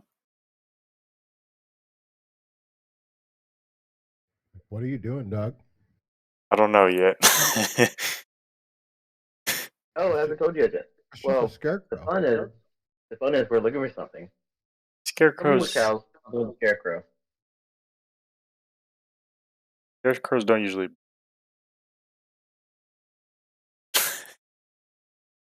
We got a bloody scarecrow.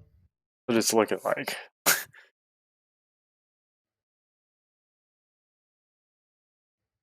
Well, this is creepy. Making my way. So, The scarecrow wasn't bleeding. The guy's cow disappeared. oh, okay. So the blood doesn't trail to the scarecrow. It trails off into the trees, and you just see the one scarecrow there. Okay. I put my longsword and I'm gonna see if I can just follow the blood trail as far as I can. One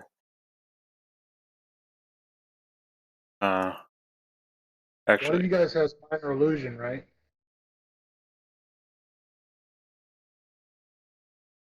I do not. Nope.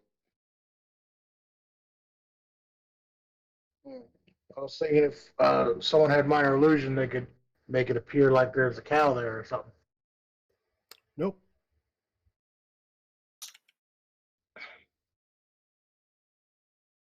All right, you guys see everything? Yes. I could cast Druidcraft because I can make the sound of a small animal. Oh wait, no, that's not small. I'm just stupid. Ignore me for now. I feel like I've been here before. Yeah. Yeah. Flashbacks. Your troll. I was like, conveniently enough, this is a farm mission.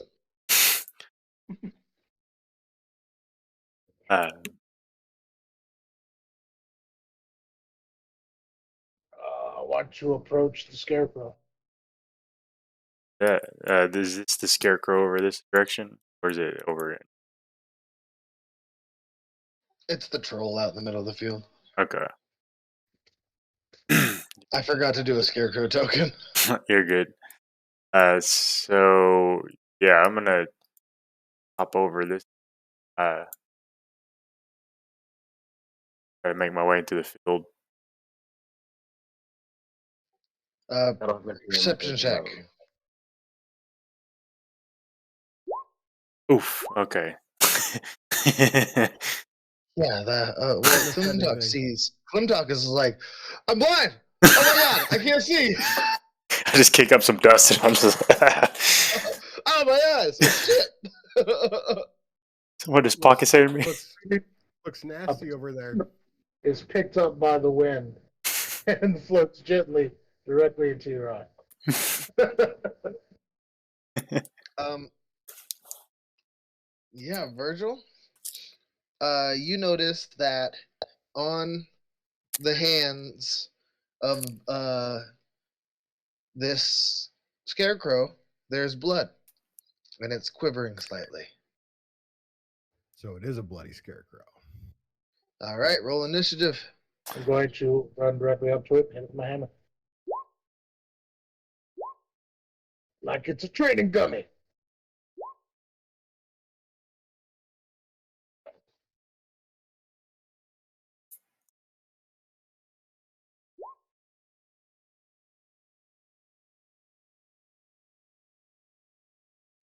Yeah, so roll damage on that warhammer hit. I'm pretty sure.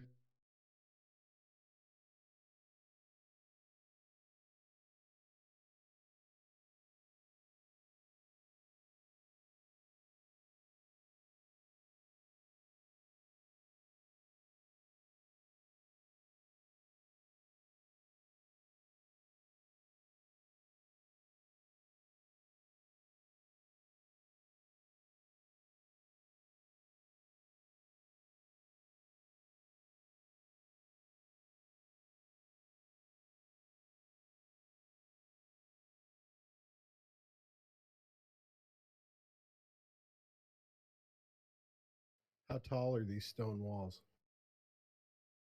5 feet. Great.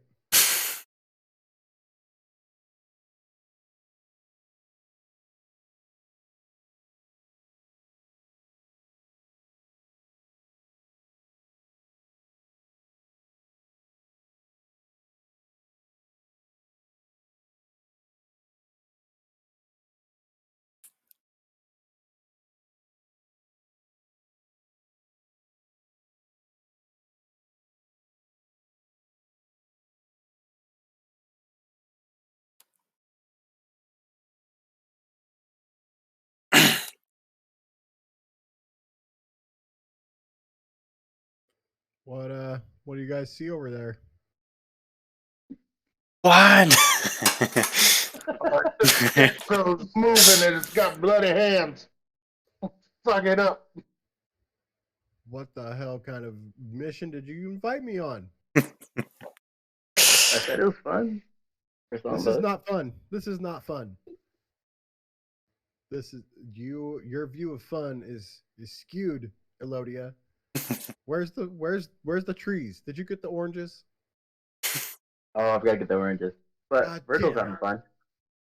God damn it. Got pocket sanded by a scarecrow. I can't even see the scarecrow. Me neither. He's just like hopping up over the thing. He's just like, hey, what's going on over there? Hey.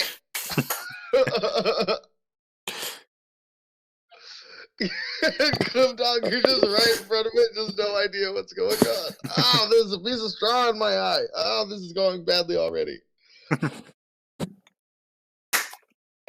Okay, so that's gonna bring us to Rocket. As you guys see, Virgil just charge at this scarecrow, hit it with the hammer. It doesn't really look like it does all that crazy much damage to it, and then disappear. Virgil disappears? Virgil disappears. Ooh. Yo, fuck He this. just I just turns turn around and invisible. walk away. I just turn around and walk away. You know Virgil can turn invisible, right? Oh yeah.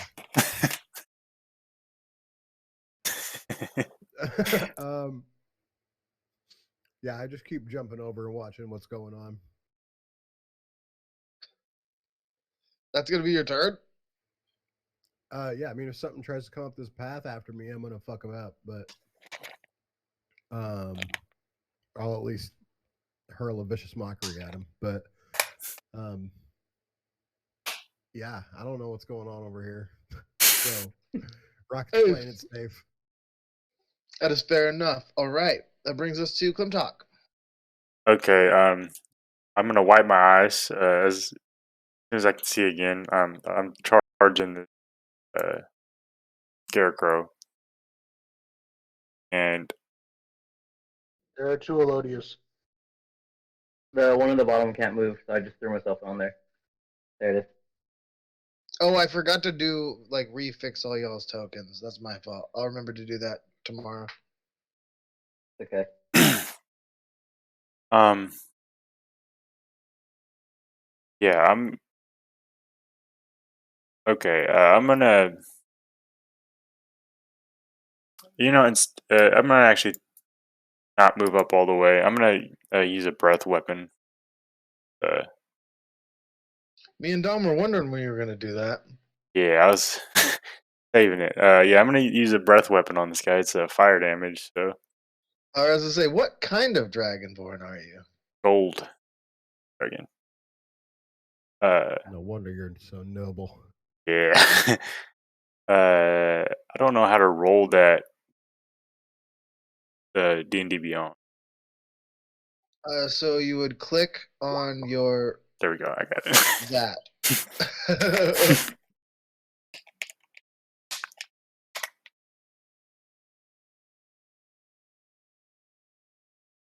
So he saves. So he gets 4 damage to him.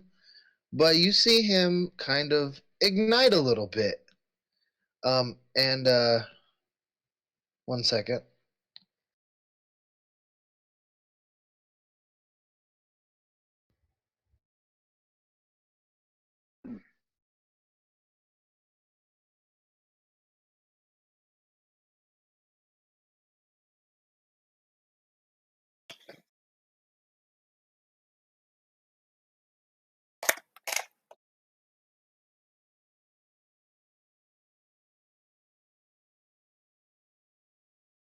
Had to look something up real quick. Okay.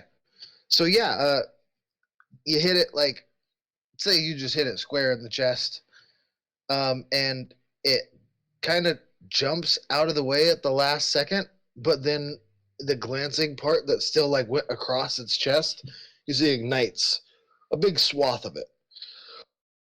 And now it is its turn. And it's going to do some claw action at you as it moves forward because the person next to it disappeared. Mhm.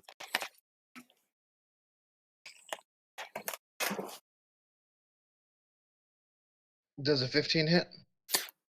15 misses. Does a 16 hit? Nope. And so he misses.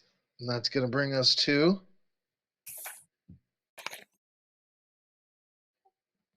Handy Dandy, other Namby Pamby.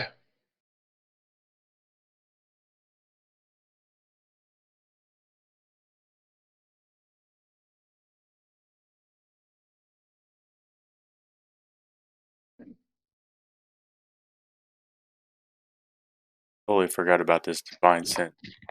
Probably came in handy. Yeah, out of the trees, you see 2 more scarecrows sprinting across the field towards you guys. And that brings us to Elodia.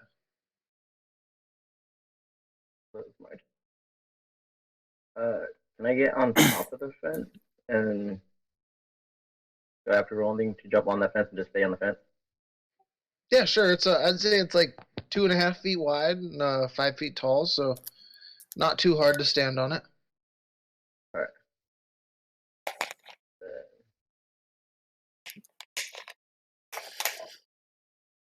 The far one will have partial cover. Okay. So I want to cast Fairy Fire on. What did I do? On this one right here. Okay, so you said fairy fire. He has to make a save. Yeah, a DC 12 save. Dex. He fails. What happens? He is outlining the blue, green, or violet light. Doesn't matter, and we have any attack rolls on him has advantage. Okay, so he marks him basically, and he glows, Yeah. and everyone has advantage on him. Yep, for 1 minute, and it's a concentration spell. Okay, and this is that guy coming in from the left on the bottom? Yep. All right. Anything else? Bonus action? That's it. All righty, Virgil. All right, I'm going to flank this scarecrow, and as I'm coming out of invisibility, I'm going to strike at him with a hammer. All righty, advantage. Yeah, that'll hit. 9 damage. All righty. I will say, roll a perception for me.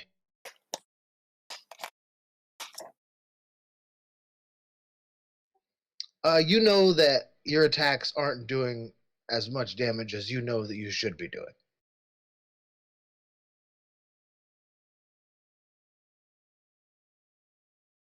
So, yeah, is that everything for you? Bonus action? Rocket Sadler.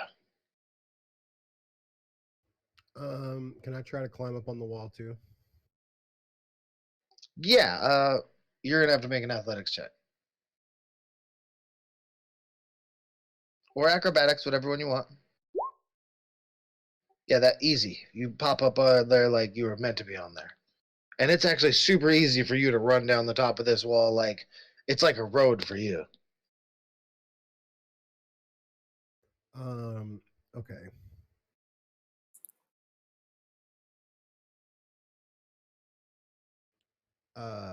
I would like to cast Vicious Mockery on the scarecrow that everybody's swinging on. Wisdom save, right? Yeah, 15. He got an 18. Oh, well, okay.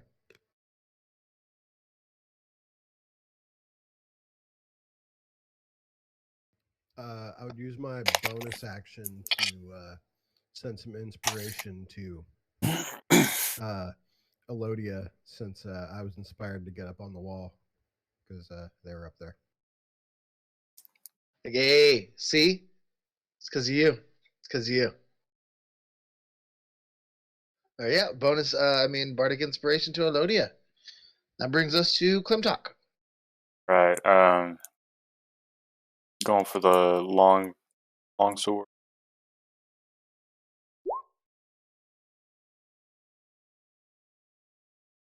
$22 hits.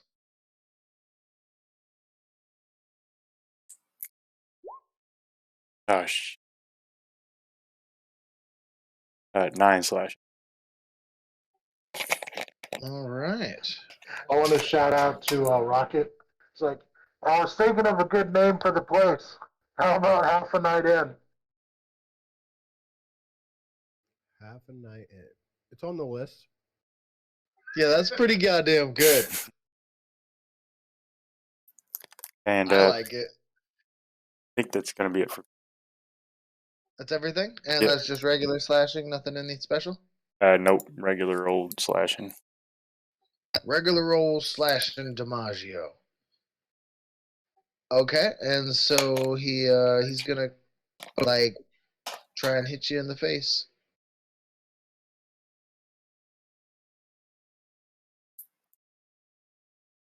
Yes. It would have been real All nice. right, he got a 17 on one of his attacks. Does that hit? Gonna miss. All right, and then he gets a nat 1. And guess what, guys? I'm gonna remember about the chart. Oop. Now I just gotta figure out where I put it.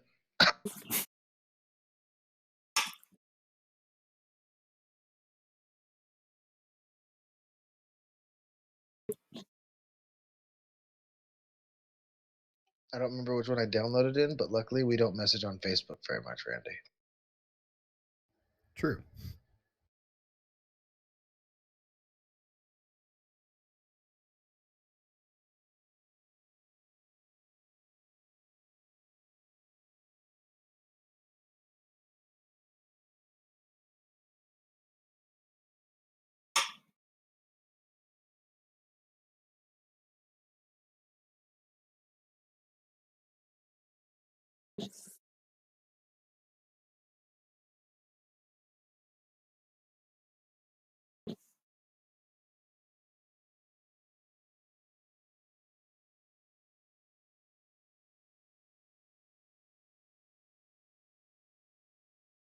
Okay, he got a miss. He got a miss. Okay, what were you saying, Dom?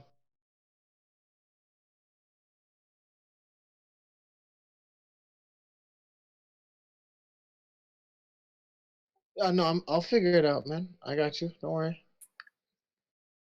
Um, so yeah, his first swing, he just like hand hits your armor and does nothing. And his second swing, he like goes for your head and you like move slightly back and he just swing and a misses, does a 360, almost catches Virgil on the way around, but doesn't. And then comes around the rest of the way and he's facing you again, looking very confused. Okay.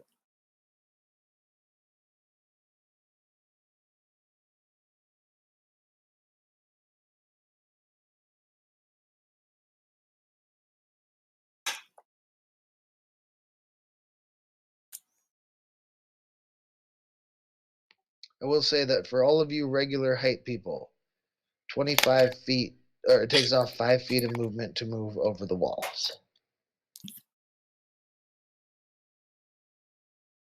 And now that brings us to Elodia. If you're already on the wall, it doesn't take you extra movement to get off of it, but to get up onto it, it takes away 5 movements. Okay.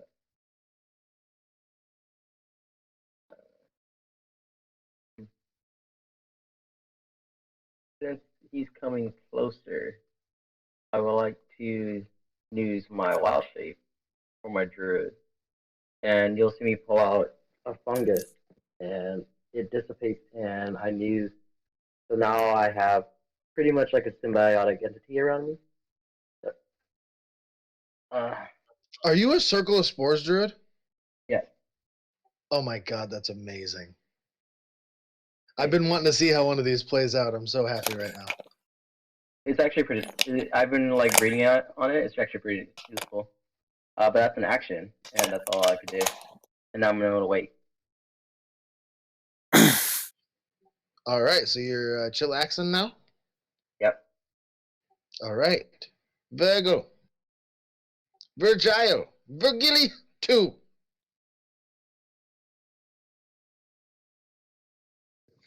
Virgil puts away his weapons and walks away because. He's like, you know what? I'm done with this. No. Yeah. Even though I know it's not doing uh, all the damage it can do, I don't want to waste time disengaging Scarecrow. Uh, so yeah, I'm gonna swing at it again. What's None of you everybody's guys have fire spells, do you? We're not a lot of mages.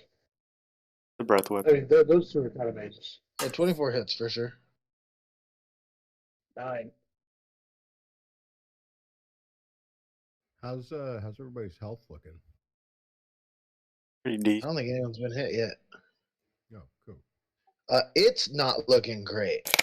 It's looking like it's definitely fucked up. Like it's now, a lot of its shape is mostly like parts of it that are like sticking way out and like straws like copiously falling out of it, and like My legs there's are not a laying lot of over a coat there. left. My arms are laying over there. Yeah. Wonderful. A rocket saddler. Oh,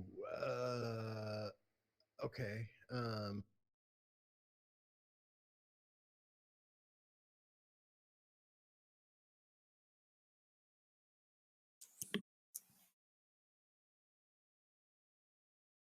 So I'd move up to there. That's 20 feet. And then I would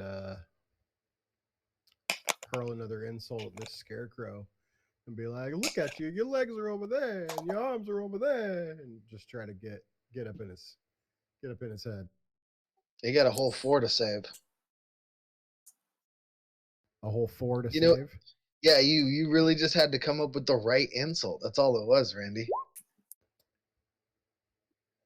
2 psychic damage.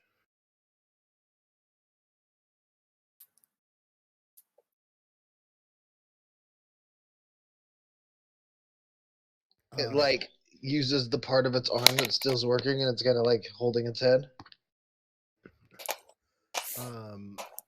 And then do I see the other ones coming?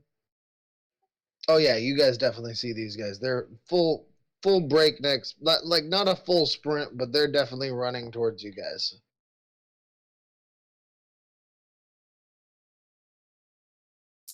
Whoop.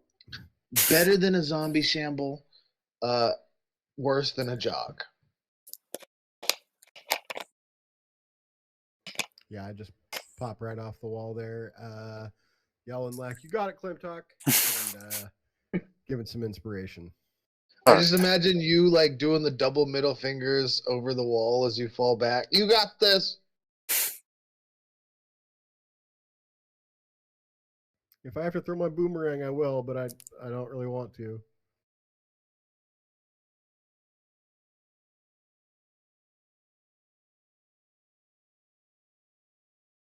Yeah, that's it for me. Can talk. Long swording it. Still got advantage, right?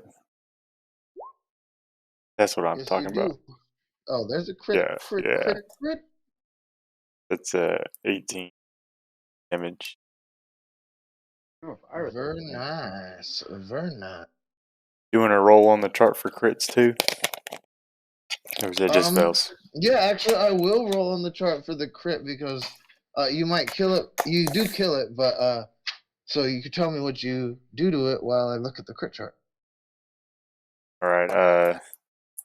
I just, you know what, Rocket, you're right, and I slice its head clean off. I try to put a thumbs up like over the wall, but I don't think I can reach. Just a bundle of sticks is on. Yeah, and then yeah, his head definitely gets chopped off. That is what happened. So that brings us to, well, not him anymore.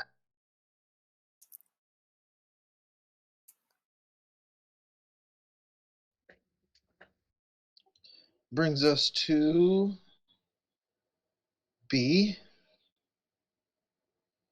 and C, because they named them fantastically.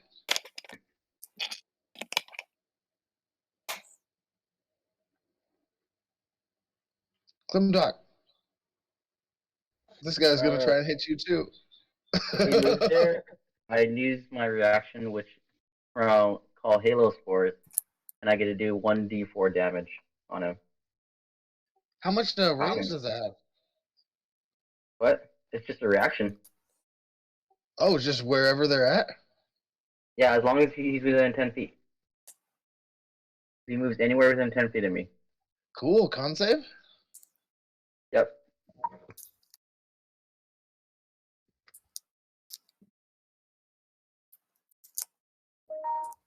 I don't think a 2 is going to do it. Nope. Okay. And I get to roll double damage because of this. I'm going to face that for you guys. There's a lot to this. So hit. You can do double damage with a D4. If you hit share to VTT, it'll actually just post the whole thing. Okay. So do you want me to roll 2d4s or a d8?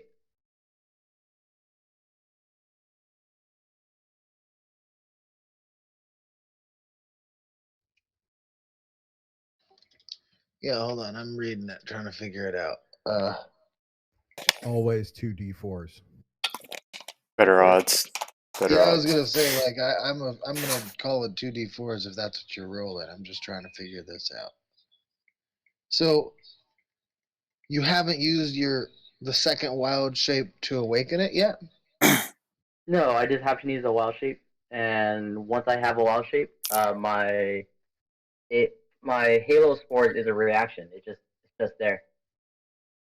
Oh, it does the extra shit while you're wild shape. Got it. Okay, yeah, do the 2d4s.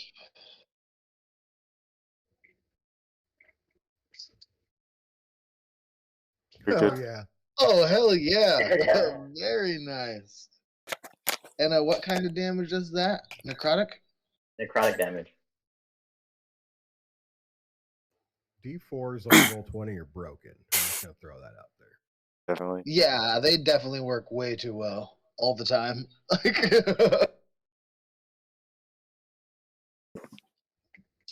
okay, he's like rearing back about to take a shot, and then he like gets hit, and he's just like kind of like swats at his face a little bit. Doesn't really know where it came from, and so then he just wails off a couple of claw attacks at Klimtok. Does a 21 hit? That'll do it. So you finally got around that. Oh, goddamn armor. Paladins, man. 5 whole damage. Right. D4s are broken unless you're trying to heal. That's true.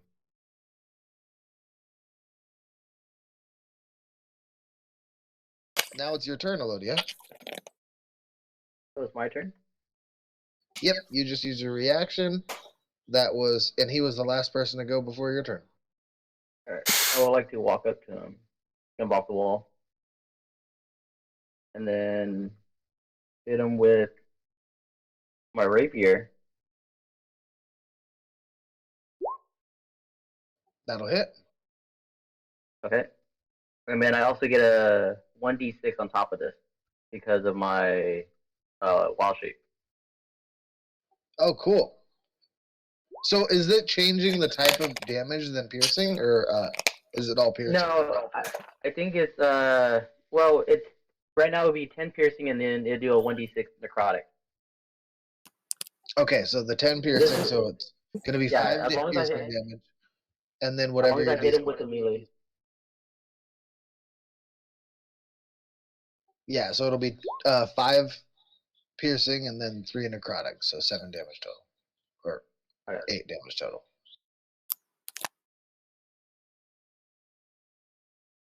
You know that over this last your last couple attacks that you definitely have done some work on. Okay. You still got a bonus action and the rest of your movement if you want. No, I end my turn. I just want to sit right here. Joe.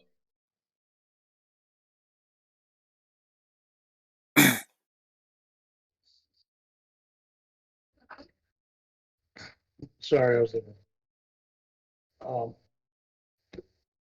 So the one coming from the side here, I'm going to let loose the guiding bolt at it. Alrighty. Is that that hits? Well, fuck. That's so fucked. 3 Yeah. ones and 3. Yeah, that was unfortunate. Then everyone has advantage on him anyone who hits him next has advantage on their next attack, right?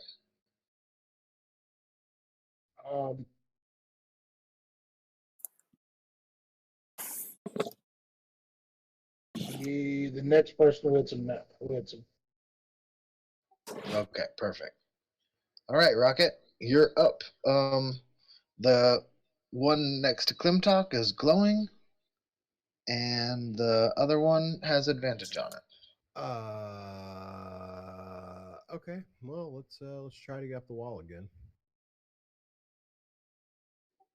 Roll that either acrobatics or athletics. Oh yeah, you up there. Then I'd like to swing another insult at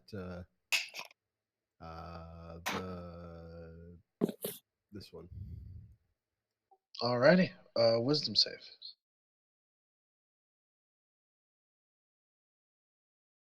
14 for the save. 15 is my save DC. So failure. 3 psychic damage. Turn him a new one. Those He insults. is now And feeling he has disadvantage on the next attack roll it makes. it. All right. That is good because he can't hit shit no way. Clemtalk, you're up. All right, I'm gonna move around, and I'm going to longsword him. Okay, you have advantage already on him. All right. So is that like super advantage because he's also flanked? I think they don't stack. That hits one way or the other. Yeah. I think super advantage and super disadvantage is just like a DM thing that I can just add in. That's like should be pretty rare. Yeah. So it's 12 slashing. All right, 6 damage to him. And yeah, he's definitely hurt. That's I'm surprised we're resistant to slash. Their resistance to bludgeoning, piercing, and slashing. Yeah, that's all I can do. I understand piercing and bludgeoning, but slashing you think would be the things that weak against, you know? I mean, it is straw, so I totally get where you're coming from, but at the same time, like, it is what it is. Yeah. They also don't have weakness to fire, which is weird. They do have a weakness to fire. They actually have vulnerability to fire. So your half damage attack got full damage. Nice. For your breath attack. So yeah, that's gonna be it for Clemtalk. All right, he actually is gonna swing at Elodia this time, and he has disadvantage on you. If it's his turn, then my thing activates again. The Halo's Force. At the beginning of each of his turns? If he's in my space at the beginning of his turn, my reaction activates it. 5 doesn't save. 5 doesn't save? Okay, so it'll be 2d4s again. Yes, sir. So 4 damage on him.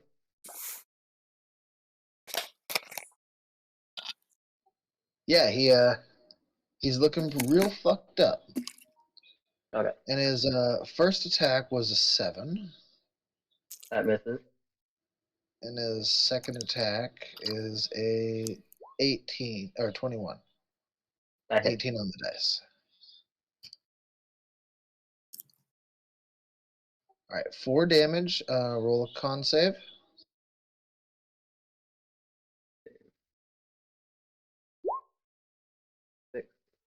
Oh, your concentration drops for whatever concentration spell you were holding. That's fine. And it's 4 damage to you. All right.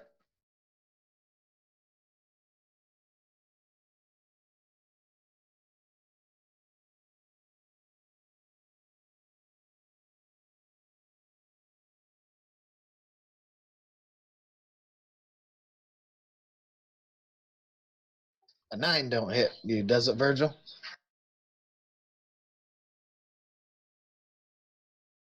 Was that? Oh, no. All right, so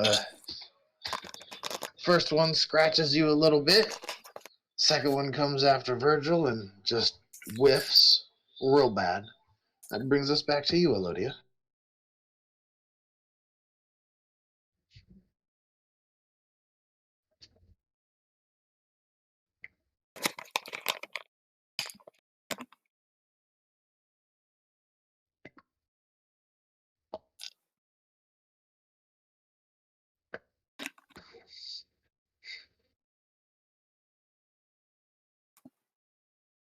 Elodie, it's your turn. That was my turn. Yep, you go after the scarecrows. All right. I want to hit him with my rapier.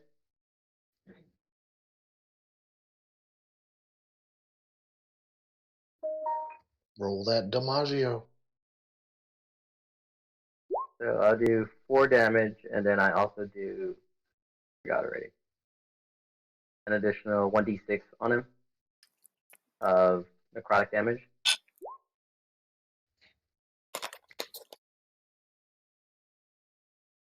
All right, you did 5 damage. Okay.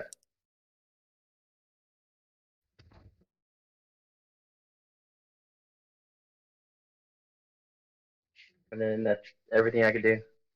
If he's still up, then I stay right there. Yeah, he is barely on his feet. Okay.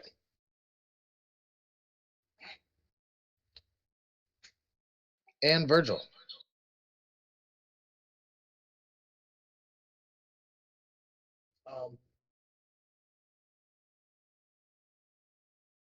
Yeah, I'm gonna swing at the one in front of me. 18 hit, 18 hits. 13 damage. Great damage on that roll. If only that was on the fucking guiding bolt. Right? Is that everything for you? Yeah, that's it. Rocket Sadler. I'm gonna do the old fighting spirit, vicious mockery. On the same one before. Yeah, 2's not going to do it. 1 point of damage and disadvantage on his next attack. All right, what do you say to this guy? I say your guts smell like farm urine. As you say that, he like is kind of like shakes his head and he just starts pulling his insides out from inside of him and throwing them all over the place.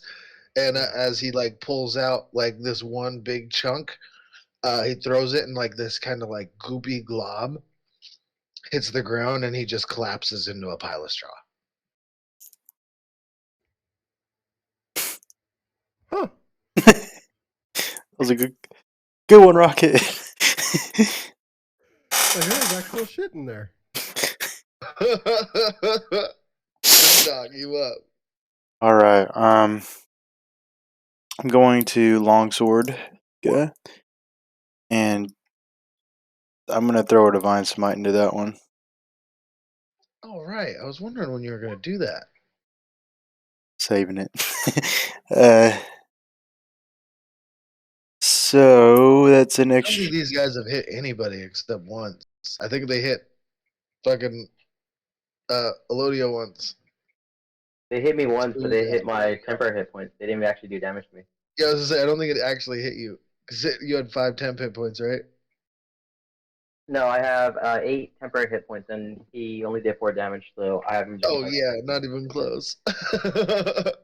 Yeah, so that's a 14 damage, huh? Well Oh then, yeah, yeah, that's a hit. very nice.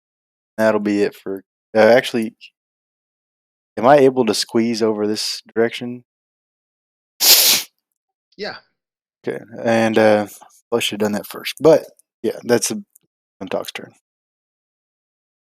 All right, and you did technically have advantage on that one. So if you want to roll one more for me, see if you get a crit. All right. Because you had advantage on already. Because he had actually Dom had an advantage on him actually. So Dom, if you want to roll one more time, see if you get a crit. Oh, I used my advantage. Oh, you already you did use your advantage last time. Okay, cool. Yeah. All right. Okay, cool. Never mind. We figured it out. So yeah, that brings us to the scarecrow.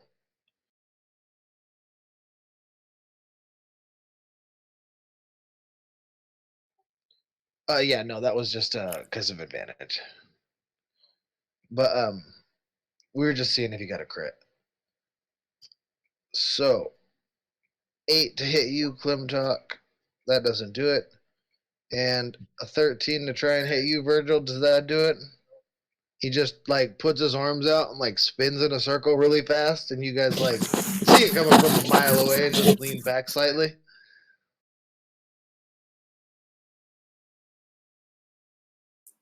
Hello, dear. I want to walk right up to him, and then I want to hit him with my rapier again. Hit this one with my rapier. Does 13? Yeah, that'll do it. Just enough. Perfect.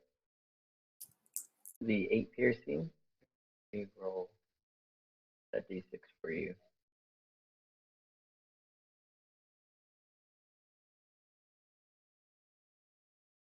3.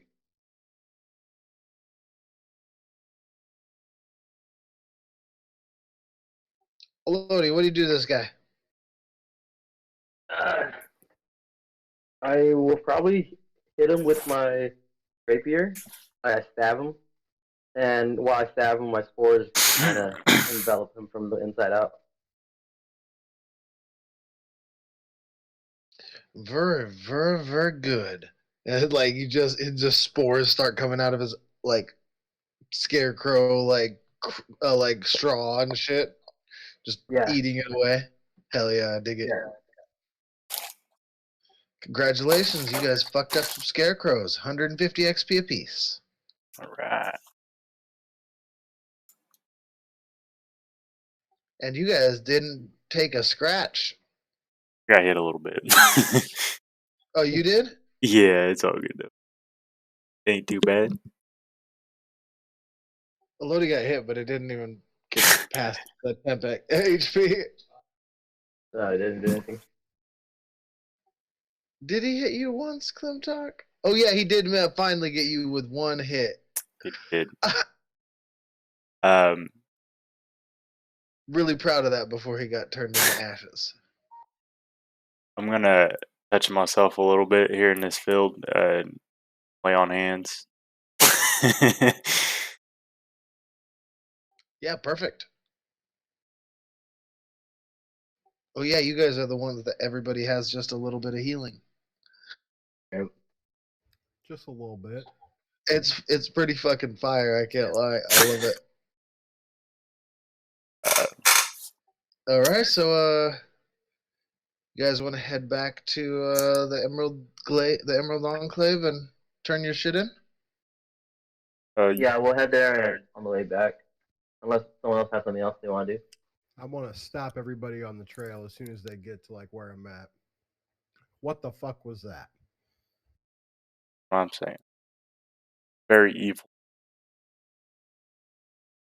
I So say first off, when Daddy Straw and Mommy really like each other very much, sometimes a demon child is born. Fuck says, Oh, demon fucking swear. Seems Don't, legit. don't you talk to me about the birds and the bees, Mr. Big Man. I will say I will make a business suggestion at this point. No straw person strippers. Yeah. No possess anything on the stripper pole. Put it in our policy. Well, no, Rudy might want to do that. I want to impose. Rudy can do whatever the fuck Rudy wants, but no, we ain't inviting no extras in. that being said, do we have a kinky night? Taco I mean- Tuesday. We could do that. We do that. We need to start with amateur night. Get some dancers in, let people try out. Then we see who the good ones are. Offer them a steady pay. It's fair.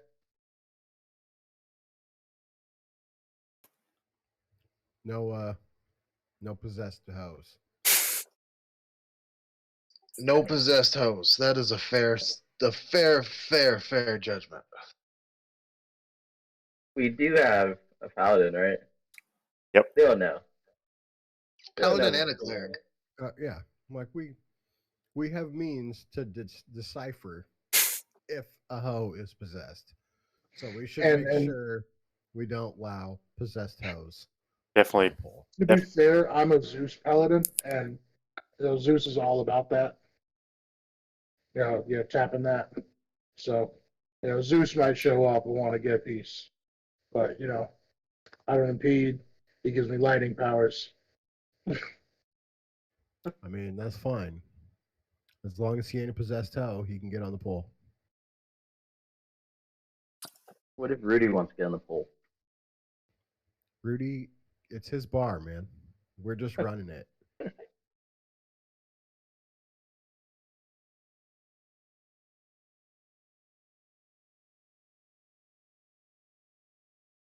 All right, so you guys want to head on back then? Elodia, I'm never going on a mission you send for me again. Yeah, after we arrive at the bar again, I want to head out for the job and ask Clip Talk if he's still coming up. What was that for Clem Talk? The guard job I have to do. Oh. That we're arriving back just in time to start. No, you guys are arriving just in time to take a long rest at the end of the day. So yeah, you guys will be getting back at like at 9, no, 10 o'clock at night is when you guys are getting back. So if you guys go directly to sleep, you'll have exactly 8 hours to head out and get there just in time for work. And got your guard duty covered.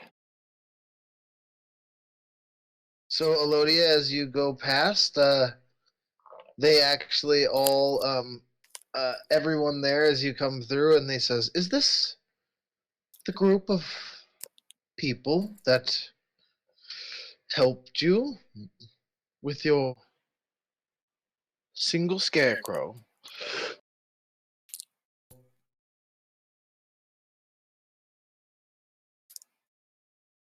There was more than one scarecrow. There was more than one? To be exact. Are these your friends? Who are you talking about? Anybody that wants to chime in and claim companionship with these people that talk really slow. No, it's just this one guy. He's like the leader of this whole group, too. Like, he's like the second in command. He hasn't given you over to the primary commander yet, but he spends most of his time with trees and animals, so he doesn't really talk all that much with people. Yeah, Just, he's the shows. best talker out of this group, Oh, that is. except for the leader. Yeah, I gotta go. I just keep going. He goes, "Well, you all gained some renown with our group, at least. We do have connections with some other groups. What group did I just gain renown for? The Emerald Enclave. You may all come and maybe accept a mission from us later. Of course, at Elodia's discernment." Yeah, sure. It was fun. I thought it was Thank fun. you all. Add 10 gold apiece. He goes, "For the extra work, I apologize." Now this is the language I understand. Oh, by the way, you guys have any extra trees that are lying around? I need a couple plants. maybe like an orange tree, cement, just whatever you guys have around. Ooh, He says, mojitos. "What do you need?" I just need some herbs, uh, things to make drinks, really. Need some orange Ah, tree and some mint, dog. I can do that. And he puts his hand out, face down towards the ground, both hands, and he closes his eyes for a minute. And like 6 different roots sprout up, and as they sprout up, they go past his hands, and he turns them over, and the roots all kind of flower out, and you see like a super fast growth process from like infant to full grown plant to dying and dropping seeds as each of the seeds that you requested uh, are in his hands, and he hands them to you. Nice. Well, thank you for the free plant. I'll be back against the born later. Um, and probably another mission. All right, everyone ready to go? Yeah. I will As send you for you. take those plants, I step up and point to them. I'm like, all right, listen up, saplings. This is your papa now. You respect your papa. And I'm pointing to yeah. Are you yelling at the plants? Yes, I'm making sure the plants stay in line. Remember, I can talk to plants. I just can't understand plants. Yeah. I just kind of walk away, like, okay. With a bunch of scarecrow killing, plant talking guardsmen. This is good. This is good. I'm just like talking to myself as I walk forward. You don't know anything about magic. I know that magic exists, and I know that my words do funny things. This is wonderful. And he's the one, and you're the one that he wants to be his boss. And he's like, he's got magical shit going on. You just refuse to use, apparently, but you got it. Me? No, Dom. Oh.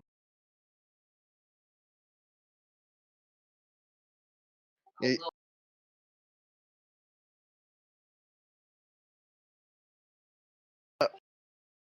but yeah, so you guys roll on back, and you guys can either take a long rest, or if there's something that you want to do in the night, if you don't need a long rest, you guys can do that.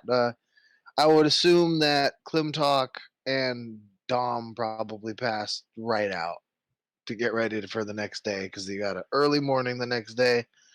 But Rocket and Elodia, you guys have time.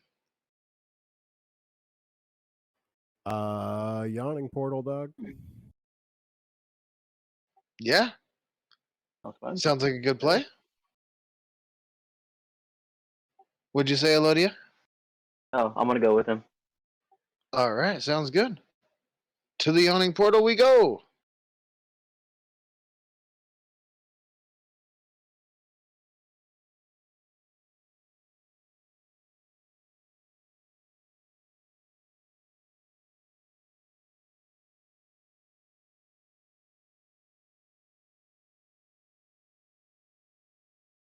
And when we get there, I'd try to find 3 strings amongst the action, whatever's going on there tonight. What are you doing, Elodia?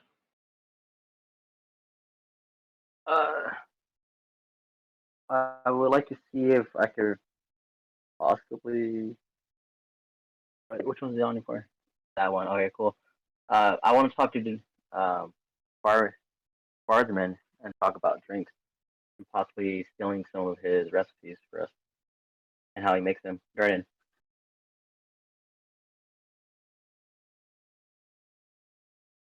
So you're going to talk to Durnan about food recipes.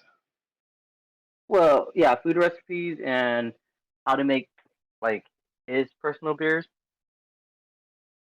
Oh, you're trying to get his brewer secrets. All right, that's gonna Yeah. take some rolls.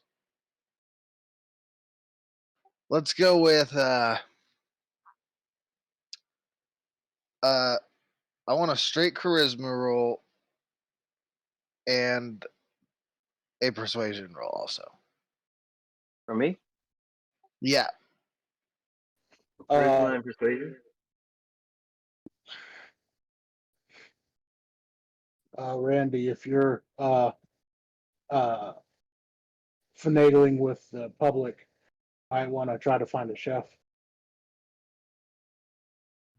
I have thought about this. Yeah, so I'm thinking a straight charisma check and a persuasion check after that.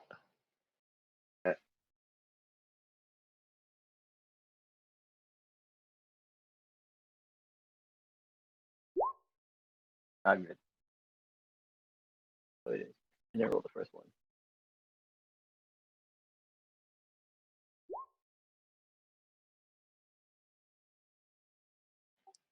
All right, so he says, "Now, Olodia, look, I like you, I do, but I can't be giving you me own brewer's recipes. You've got to understand that that's me bread and butter, you know. And I just couldn't part with it. So I'm thinking I can give you some recipes. I can do that. I know some good breakfast foods since the old ladies come in here to eat and for brunch. I got a killer steak dinner. Yeah, I'll give you those two. It's omelets and steak and potatoes.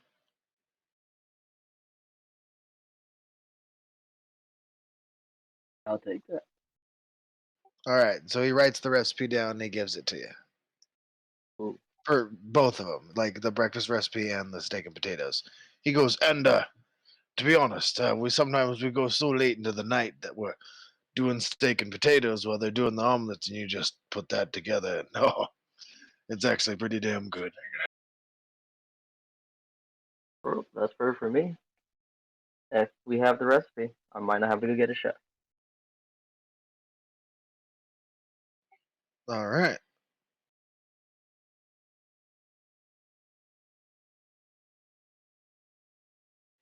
So you see three strings, and he's actually not playing this time. He's sitting and talking to a long brown-haired man with a beard who seems to be going over notes and such in his notebook.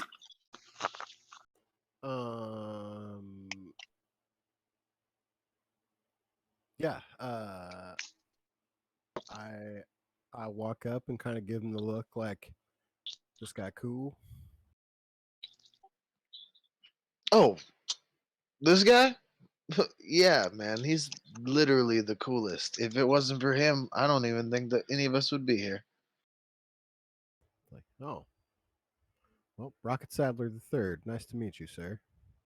Matthew Mercer, nice to meet you. What? Well, I gotta go, and then he just stands up and he walks off. Oh, what was he working on there? Oh, the next book. Oh, next book, huh? Something called the Mad Mage. I'm not sure. Oh, weird. I met this weird guy named Rick one time, but yeah. Anyways, I feel like that was maybe a past life. I don't know. Weird things have happened to me lately. I ran into some scarecrows. Honestly, I can't keep track of it all at this point. Yeah, it's all been a blur for me too. And I just kind of go on and spill my guts to him. Yeah, gain one more renown. Okay. And he will take into account everything you told him. I still don't know if you want to tell everyone what you're doing or not, so we'll keep it cryptic. Yeah. Yeah, so you do tell him everything that you have learned and picked up, and he is happy, very happy to hear that, and he will take that into account for your next flights of fancy. Perfect. Be like, hey, do you know like a really good musician that would want to play at like our grand opening? He like slides his finger along the brim of his hat, and you see his face kind of shimmer and change, and then he says, I guess I could always put on my other string. Well, I guess the other 7 strings." Yes. And just like turn around and walk away. And he goes, "I'll talk to you later, Rocket." Yes. Yeah, because if you guys didn't know, a lute is a 8-stringed instrument, and this guy's name is 3 Strings, and he plays on 3 strings just barely worse than most good lute players. So he's fire as fuck. He just chooses to look like a fucking dumbass. That's my guy. Yeah, so that is that. I could probably think of some more shit if you guys want to keep going.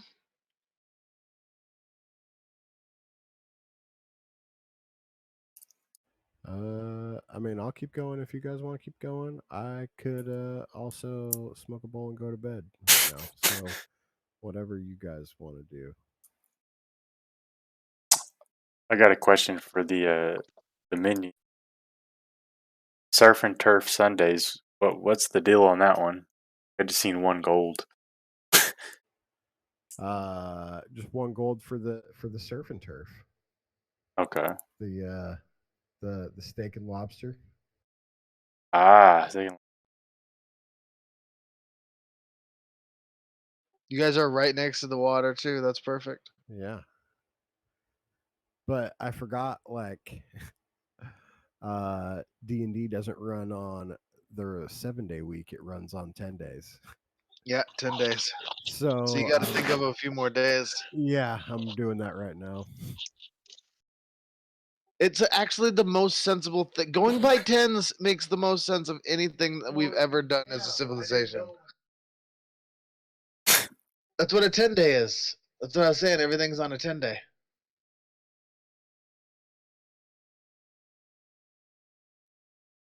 Nobody knows what a Fortnite is. It's a shitty ass game. Um,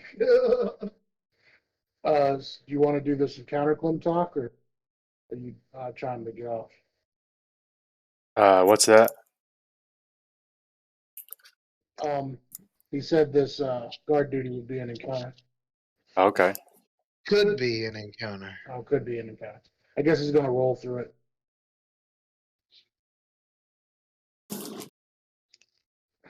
Remember, it's 10 days no matter what. So just roll a couple times for each day, and then see what Randy and Elodia want to do on each day. Yeah, Like I'm gonna say it's a yeah. Let me roll a d10.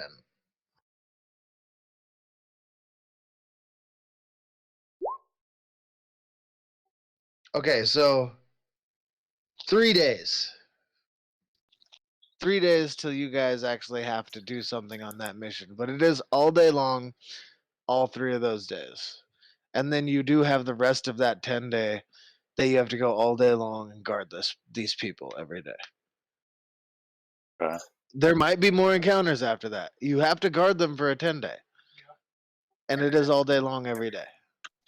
So on your 3rd day is when you guys will hit your encounter. I'm just telling you that now. there could be more encounters after that. I'll roll for that, and then I might throw some extra shit in there.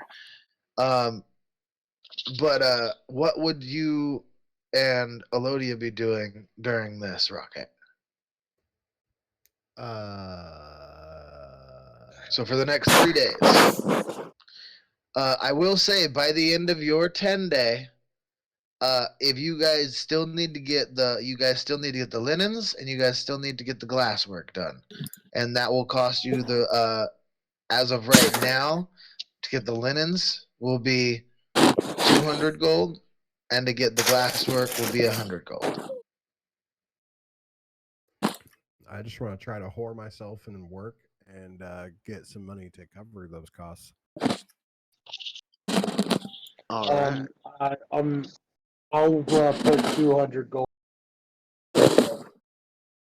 Woo! I don't gotta do nothing.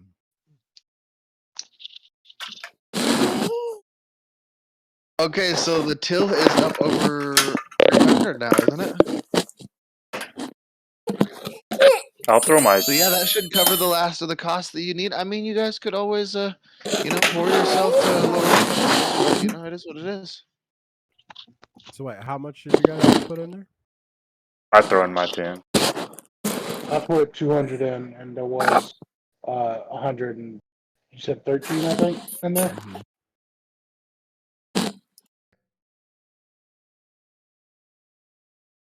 I was wondering if Don was gonna throw it in the air like last time. I was just gonna make the bag like open up, and then just like it all was gonna hit the ground, pile up in a thing, and then stream in there nicely, and then like because like it would have been ridiculous to catch all that.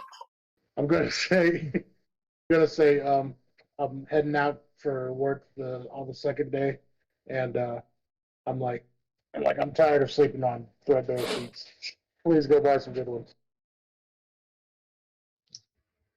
Like, You guys also, this is right. like the I'm gonna say the clothier is probably gonna do the whole mattress.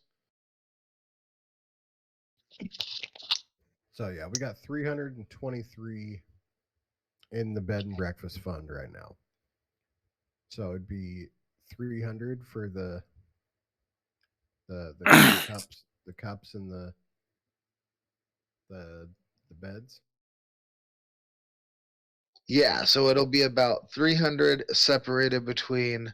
It'll be like 100 for the metal worker to do all the cups. It'll be he'll do all the cups. He'll do like the wrought iron on the windows and stuff like that. Like he'll do all like the more finery stuff. He'll make all your silverware. He'll do like all that type of stuff for you guys. Okay. And then Now, it would be 100. We do already have a deal with him, so that wouldn't be lowered.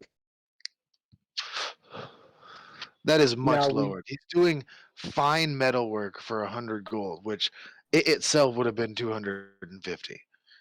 Okay. Like I'm lowering that by a lot, like because he's doing like detail work, like stuff that he would like. If you just want like basic ass cutlery, it'd be like 50 gold. But you guys are trying to have the open lord come and eat at your place. You know what I'm saying? Like you guys cannot skimp on this stuff.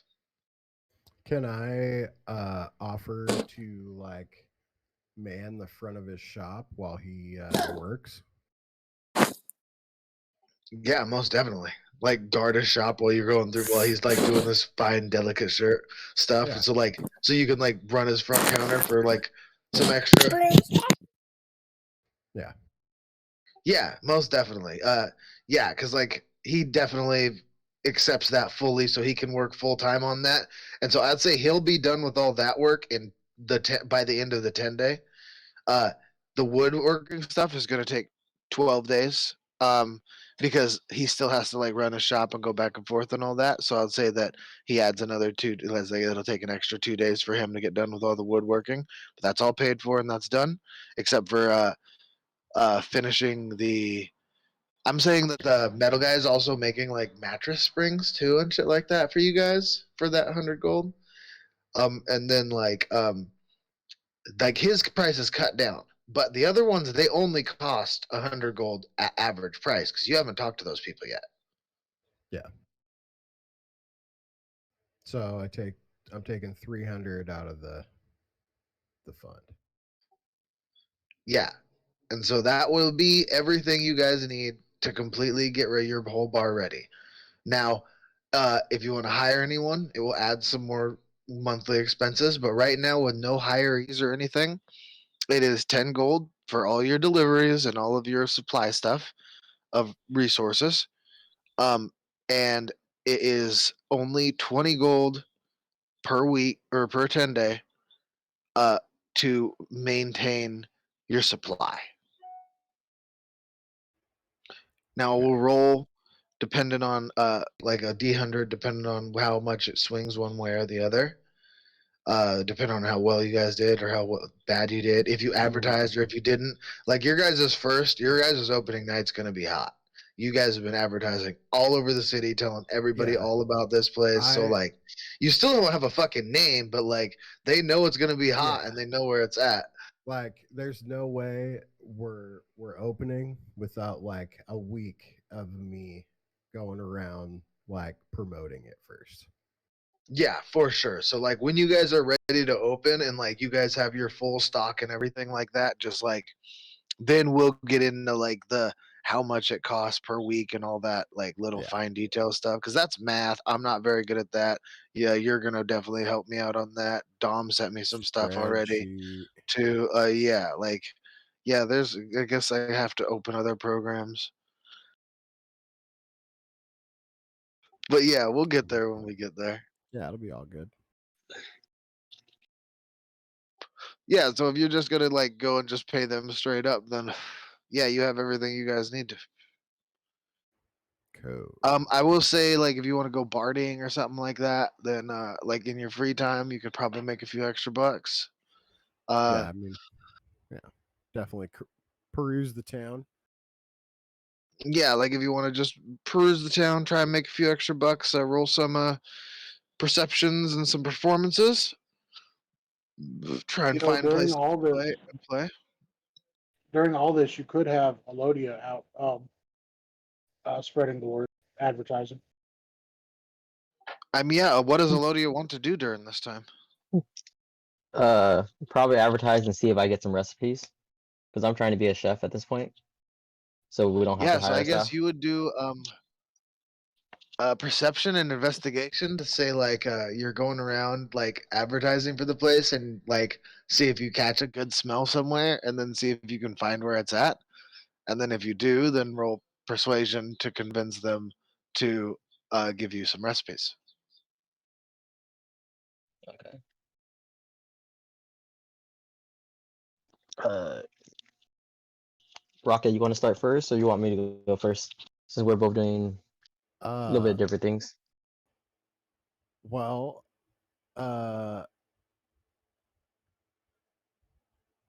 you go ahead and go first. Okay. So you wanted me to roll a perception first? Yes, perception and then investigation.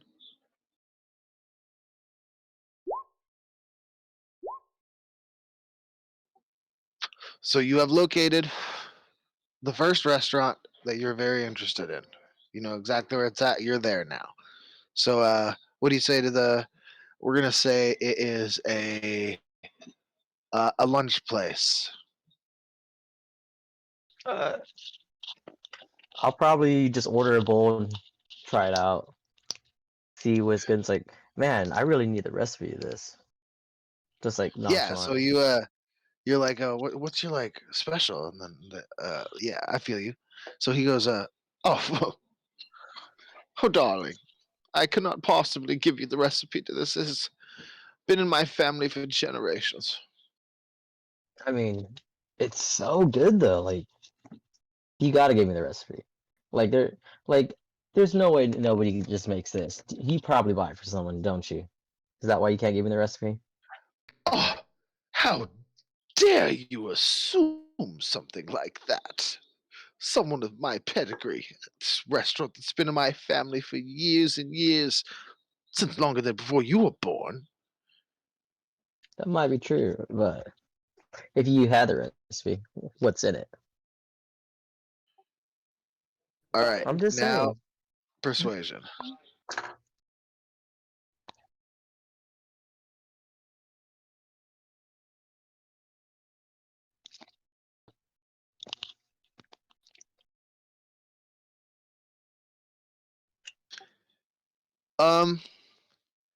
They are like flattered by how good you think it is, but very off put by how you came at them, and they're still pretty angry at you, but like you're like not like making them mad enough for them to tell you to leave.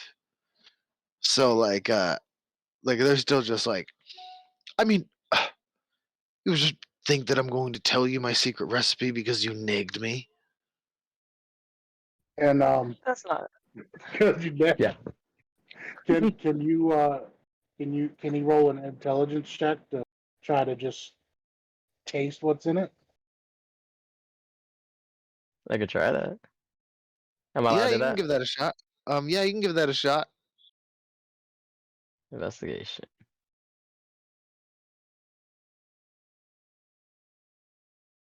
That's my good stat.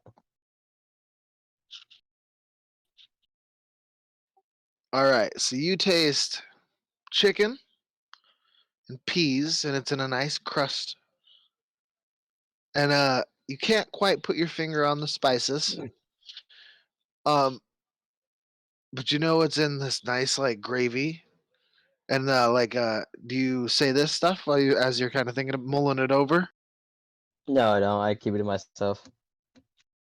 So she's sitting looking at you like while you're deep in thought while you're taking each bite, like uh roll a charisma save.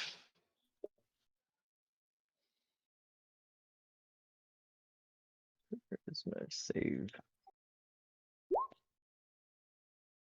Pretty good. All right, she's yeah, I was gonna make you roll a deception, but like you're not intentionally trying to deceive her, but like how you're reacting and like what you're doing is very like erratic, so they wouldn't really know what you're thinking. You know what I'm saying? Because like you like nagged them, like you're like digging the food, and then you just like stop and you start eating, like really intently focusing on your plate. You know what I'm saying? So they're just like, "What is this guy doing?" And then so like she's just like, "I mean, you do really like it, right? Yes, I do. I love this. This is great. I mean, all right. You could tell me what you need it for." So, I have this house. Nobody here knows. Nobody in this house knows how to cook. So I'm just trying to find recipes because there's 4 guys that lives here, and I'm really just tired of eating really bad food. So I'm trying to, find something so we can cook. All right, roll persuasion at advantage. Going the broke college kids route. I like it.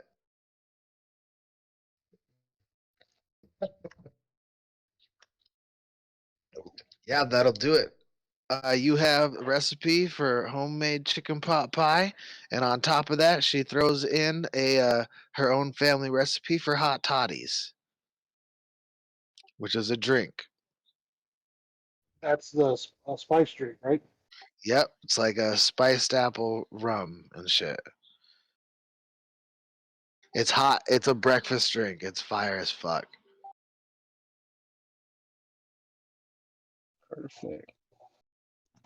I would also like to say, I have a buddy who likes to sing.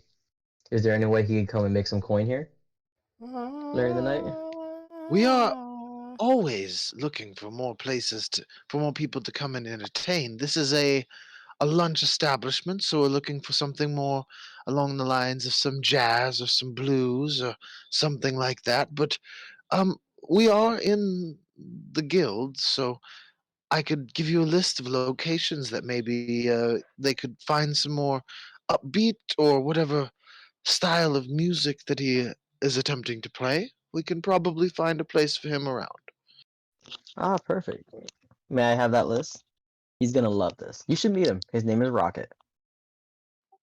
Rocket? Oh, Yes. that charlatan. He's quite the character. I imagine Rocket like plays like Beastie Boys or something. Looking at him. Rocket plays whatever he feels in his heart at the time. Yeah. Yeah. So she gives you a list of names, and you roll on out. Nice. I hand this list name to Rocket. All right, Rocket, you have advantage on all your checks. Ooh. Ooh. For finding the places. And you get advantage on your first check for persuasion to convince them to let you play there because you have a named reference. I'll take that. So what am I rolling? You are going to be rolling a perception and then an investigation, and then after you're in, that's to find it and then Wait, ascertain whether or not it's worth your time. do I have advantage on these? You do. So I guess actually let's go perception, insight, and then persuasion. So perception is to find a place. Insight is to determine whether or not it's a place that is going to be worth your time. And then persuasion is to get your foot in the door. All right, you found a This is place. what I 20. was Oh my meant It's god. good, and you are so in. They are okay. So how do you do this, Rocket? You find it is a busy place. This place is packed. Like there is hella people in here. They already have a stage input. There is somebody actively playing right now, and they're so at best. What kind of music are they playing? I'd say you even found a place in the castle district. Uh like you've been looking all day. Like this has been a time. Like you've been Sure. like Elodia, you're off doing some other shit by now. Like you're like, oh whatever, dude, I'm done bar hopping with you. Like like like he's gone. Like this is getting into the evening, and now you're starting to come in, and this guy he's playing rock, but it's like that. Like think of Chad, but he sucks. Okay. So I walk up to the stage and like wait till he like kind of hits a lull, and then I just go into Bohemian Rhapsody. Mamma mia. Okay, so like first, like you got to tell us how you got in there though, because that was a nat 20 on persuasion. Uh Maybe I just start playing Bohemian Rhapsody at the door. Okay, Like, yeah, you just like they're like, yeah, all right, hey, look, man, look, this is one of those list kind of places. I ain't trying to be mean or anything, but I've never seen you around here before, and then you just start busting out Bohemian Rhapsody. He goes, I actually, see a little we are hiring tomato of a bards man. right now. Scaramouche, singing to the fandango.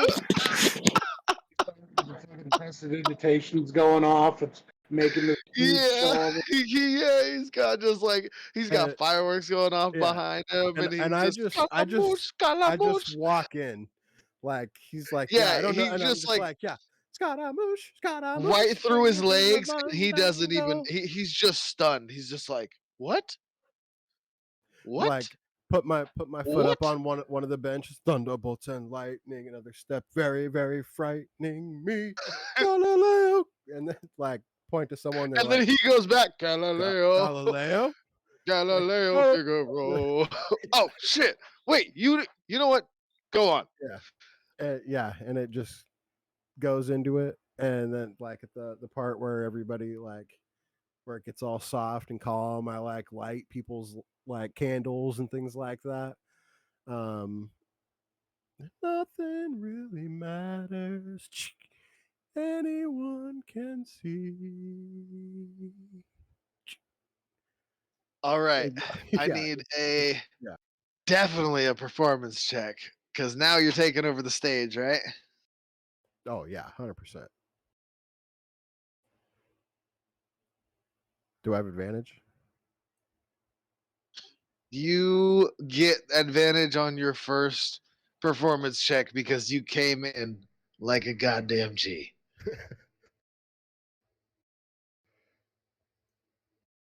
Also, you get an inspiration. 20. Yeah, you basically, without physically touching this guy, he just knows his job is over. Like you like come in, and as you just start ripping on this guitar, the owner has no fucking idea who you are. And you just see someone come up over the stairs, and they like look down like they just like made a great decision with a hire, and they like look over, and they see their guy like packing his loot up as he's like walking off the stage, and they see this person they've never seen before in their whole life just ripping. The crowd goes nuts. Everybody's like throwing gold up on the stage and shit like that. And so like this guy, he immediately comes downstairs and he waits for you to finish your whole song. What do you do? Well, can I actually like the headbang metal part? Can I like try to get the other bard that's there to like do it with me? Just like get hype. Yeah, let's try that out. I'm gonna have them roll. I'm gonna give them a +3. Yeah. They try. They give it Yeah. a shot. I'll be And like, he and then just turn he away starts to go with you, and then he just like stops, and then just throws his loot down and just walks the fuck out. Like he knows his career's over now. Like he's just like he's given up on music at this point in time. You basically just ruined this guy's life. Is his loot nicer than my loot? Yeah, we'll say he's one of the rich kids' sons that paid like a shitload of money for his loot. Hottest girl in the bar, take my loot, give it to her, and take the other guy's loot. All right, I would say you now have a all black loot with like it's like one of the like nice shiny material with inlaid gold strips in it, and like all the frets and stuff are like sterling silver, and like the knobs are all like platinum. The shit is a fire loot. I would say it probably costs like 1,000 gold, but like we're not gonna put a price on it because I'm not gonna let you sell it. That's fine. It might get stolen at one point in time, which is probably gonna provoke a quest. I just changed my loot to custom ass loot. So That's perfect. Yeah, so you're like your steez has gone up drastically. So you finish your song after you hand that the loot off to the girl. You turn around and there's this taller. I would say he's a little older. He's probably in his like 50s. You know, so he's older. and he's tall. And he goes very tall, even for normal standards. He's All like right. he's like a 6'5" like human. So I'm like He in his goes, kneecap. yeah, not even at your not even at his kneecap. You're like he goes, now that was amazing. Could you Thanks. could you play for the rest of the night, please?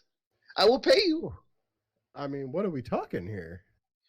Well, we'll begin here at 50 gold for the night, and then you will also get commission and whatever your tips are. So whatever Bam! this Pull is out my can be horn. yours. Yeah. All right, roll another performance check.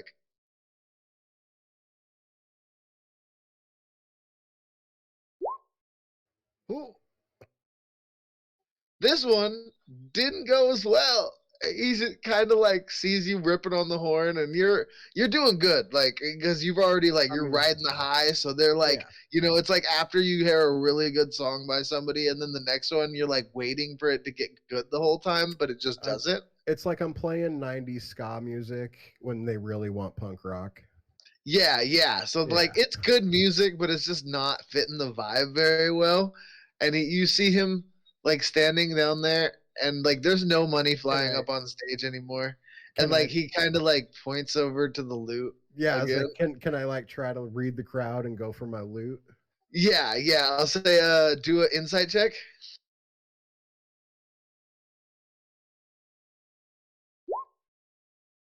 Yeah, you definitely tell they're not on board with this song. So can I go for my loot? Yeah, go for your loot. Try and do a. Okay, are you gonna try and like mid song flip flop over to the loot? Yeah. Yeah, it's gonna be a charisma save and then a dexterity save. Charisma and dexterity? Okay. Whew. Straight charisma? Straight charisma.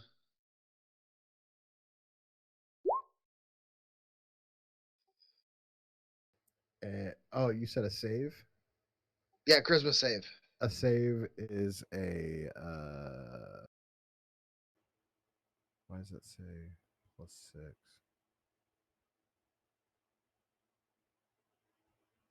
I'm confused. Is there no charisma save? No, I like my charisma save is a Oh, plus, yeah. is a So we'll just give you +7. that same roll So with a yeah, +7, so okay. 15 total. Okay. And then dex save.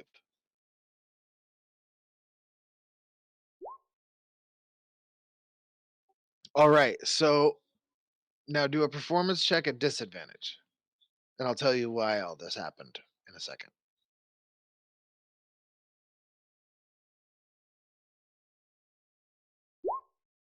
You're goddamn right. Okay, so this is what happened. You are ripping it on the you think you're ripping it on the flute. You're just really going at it, and then you like look up and you see like nobody's rocking with you. Like you do the hand thing up in the air like to get the crowd going, and nobody does it. So you like throw your flute up in the air Horn. and your horn. Yeah. So you try and do like the spin thing on your finger Yeah. to like holster it, and as you do that, like you reach in your other hand down to grab the loot back up when you do that, but you drop the horn, but you catch it with your foot, kinda, and then you roll over the loot, and as you do, you just enter right into a crazy power solo for a punk song, and everybody just goes wild because they totally think you did that on purpose. Oi. Oh. Let's go. Oi. Oh. Let's go. Yeah, and so like the even the owner is just like, yeah, and he jumps up and down. So yeah, that's how the night hole progresses. I'd say add 120 gold to your inventory. Yeah. Yeah, you killed it on the rolls for that section. I cannot possibly not reward that. I'll take it. Yeah, like there was they were gonna give you 50 gold for the first song if you killed it on your performance rolls from taking it from that guy, and you absolutely did. And then he's get paying you 50 gold, I and don't then you remember played too for much the of it. whole rest of the night. So Don't I would remember say too you much. got I would say you got another like 60 from that. So you got 100 whatever I just said before. So very very lucrative night for Rocket at the club. Feeling it the next day though. Yeah, I'd say you probably have to sleep off the next day because it was a whole night. Like you were there till like daybreak easy. So like they're leaving for work as you're coming back, just ass dragging in the mud, like just like the most haggard. I came up with this brilliant idea at the bar last night. It's called a rave. What is this rave? Radical audio visual experience, dog. It's gonna Whoa. be great. Did you get some Elodious spores last night or something? I need to go to bed. Take that as a yes. Don't fucking talk to me about spores right now, man. Yeah. Yeah, Rocket just curbs out.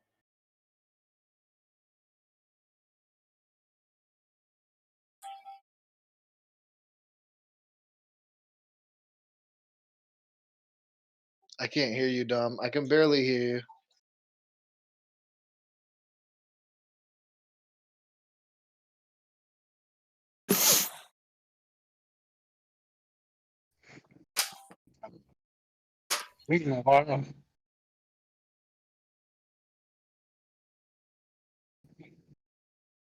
The Legion of Doom.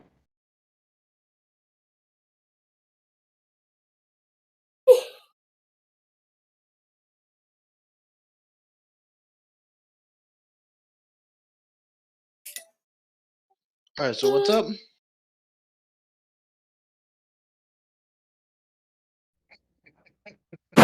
What's that? Can I have invited a bunch of people back to our place for the opening of our thing too? Oh yeah, most definitely.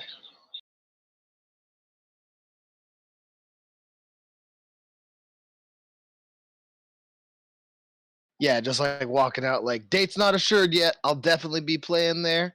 We're gonna have food, cheap drinks. It's gonna be fire as fuck. I'm telling you, we got this idea that we're working at. Now take this whole rave plan that we got here, add tits. I'm just saying it's gonna be dope. My my my delivery usually is steak and titties. That's usually Yes, steak and usually titties. yeah. And everyone's just like, Just picture this: what? steak and titties. Yeah, Like, I really love steak. I really love titties. I never thought about putting them together in one place. like, well, you're welcome.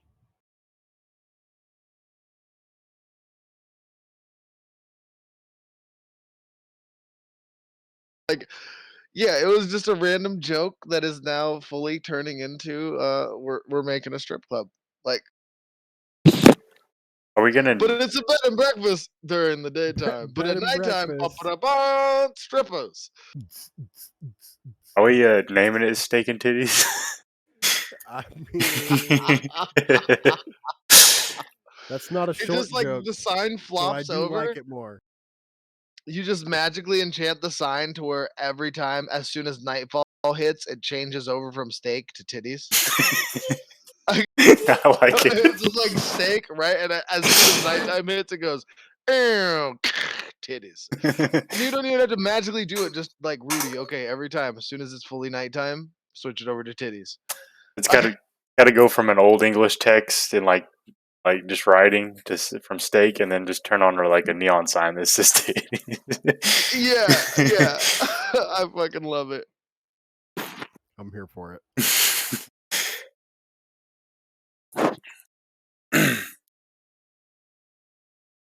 Steak and titty sundries.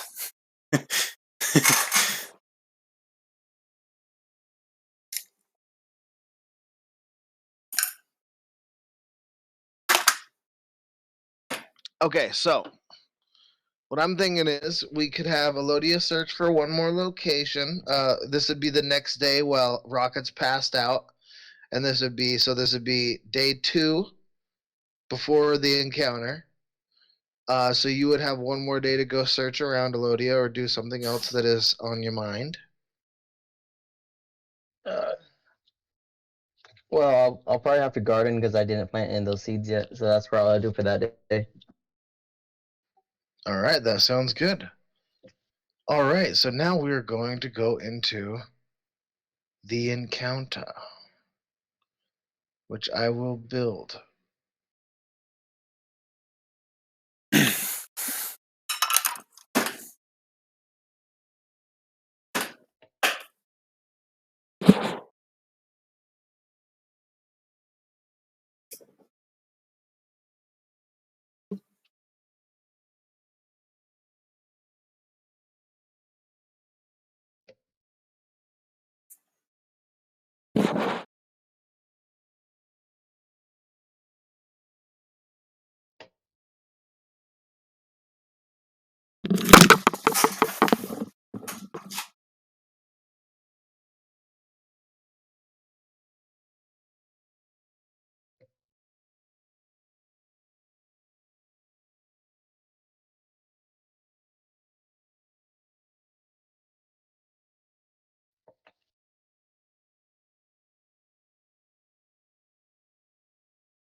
Okay. So you guys, we're just gonna use this because we're not gonna use that.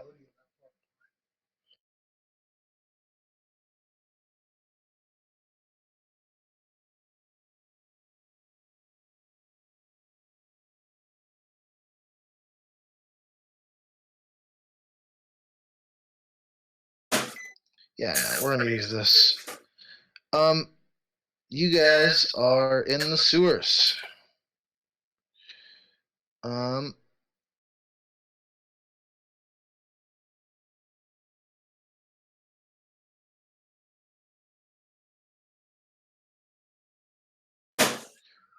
trying to get this all shaded properly real quick.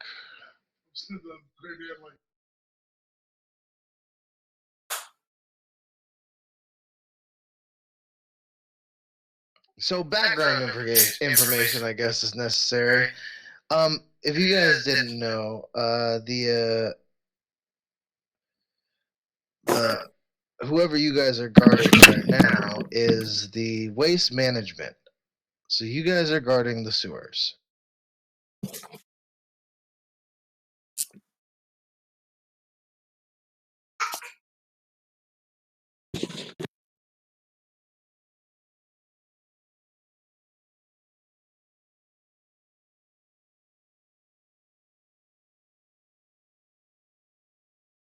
I don't know what's happened. My shit's.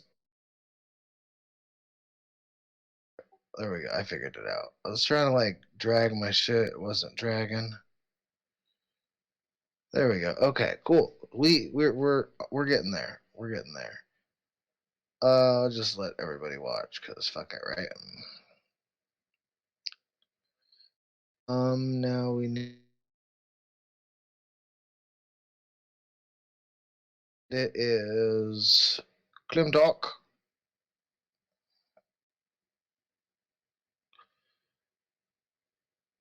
And Virgil. Which honestly, it's probably good that it's you guys.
Okay, yeah, so I didn't have a carrion crawler token, but that's what's coming at you. And you see two guards sprinting their way down the hallway towards you. Uh, the guards are not part of the people that you're trying to protect. The people you're protecting are behind you. And the entrance to the sewer is, I would say it's about 100 meters to 200 meters away. So you are far. Okay. It is a large, grotesque worm shaped creature that, yeah, I'm gonna do this whole thing where I can just post it in VTT and show you guys.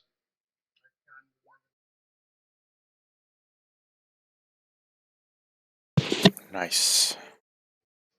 So, yeah, this is what you guys see coming at you. So the people in front of us are friendly or are they hostiles? They're guards. Okay. Roll a history check, Klimtok. All right. Yeah, they're working with us, so we don't have to protect them. Oop. You don't know these people. That's all it was for. You know they're guards, but you just don't know who they are. Okay. So, first, roll initiative, because this is happening now. And the people that you're guarding, they take the fuck off. They are sprinting away. Rolled great.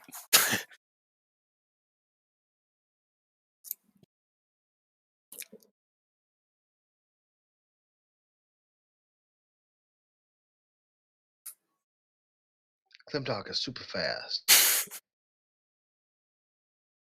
Like how it says important notice. Big motherfucker coming at you.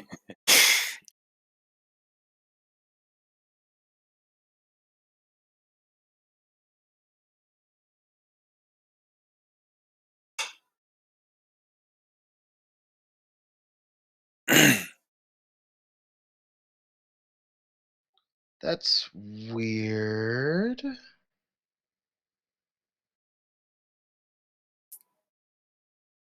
So, question: We've I just made this whole encounter for it, and then now it took off that it was for this group.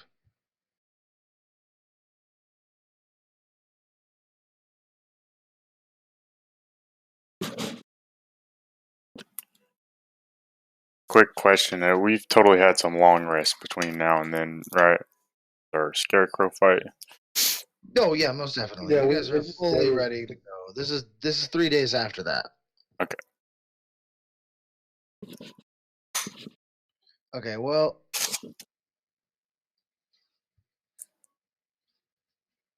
yeah, I don't know what happened here. I have all the settings right. I just had to hide 2 of the players to make it work, and now it's not going over into the turn order. So I'll just tell you when you each go.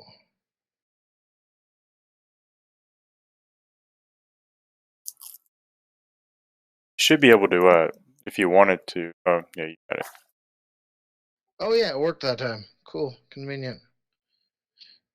Okay, so yeah, he is running down. These guards are very running, like all the way, like shit themselves, running their asses off out of the way, and he is coming after him.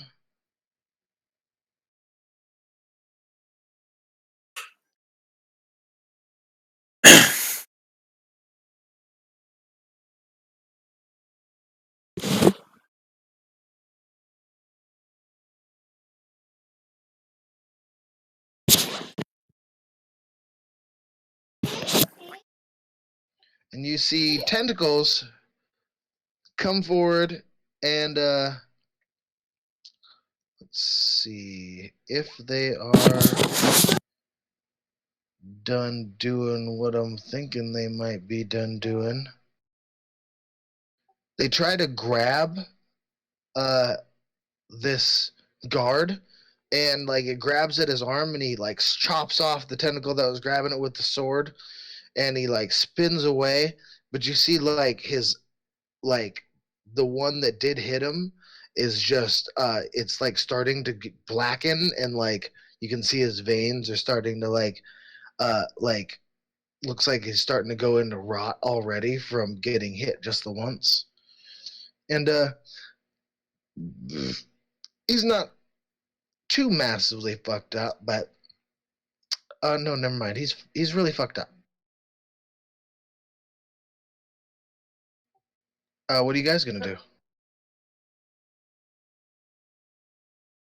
Oh wait, now it's this guard. So yeah, these two guards. The first guard yells out and he goes, "Oh, what's the plan?" Seeing that you're in guard livery, they obviously have no clue what to do. Klim talk. They're talking directly to you. Let's say, kill the bastard. Says okay, and then he turns and he does a swing-a-jing.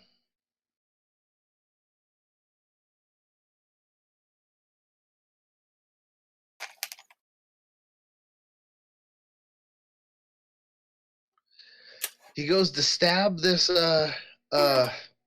thing with his spear, and he somehow misses. And the other one goes, "God damn it, Gerald! This is how you do it!" And he jabs at him with his spear, and he also misses. Klimtok, it's your turn. Okay, that's embarrassing. Let's first, you better move up, and oh, it's gonna be rough. Okay,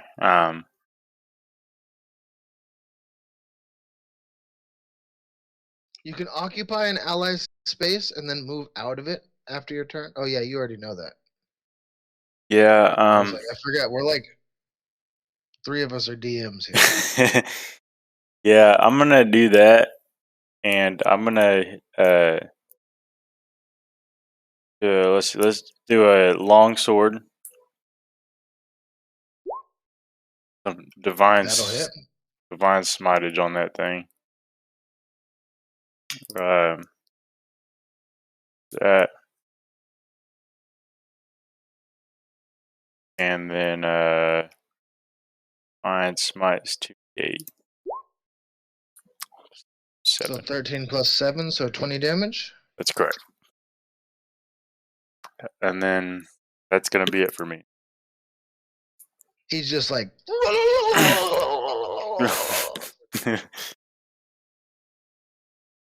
Virgil, you're up.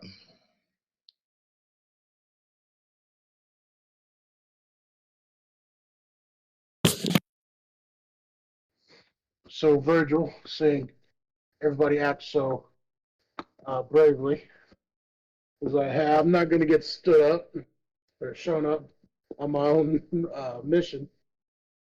And I go to cast Guiding Bolt. Give me the lightning. That does not hit.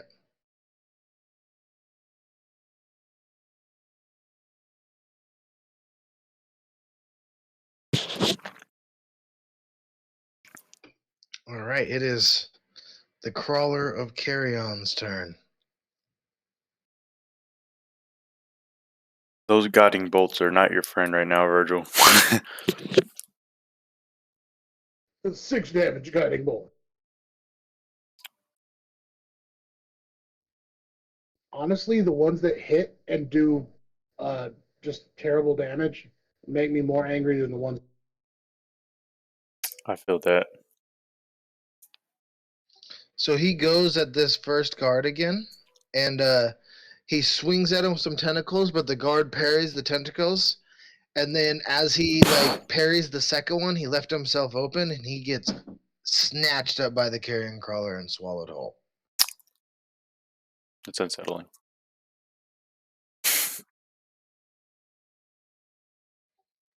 And now it comes to his friend's turn, who goes, ah, ah, ah.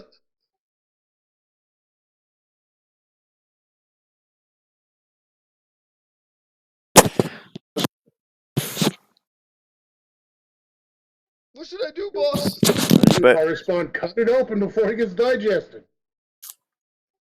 Oh shit, we can still save Gerald. Okay.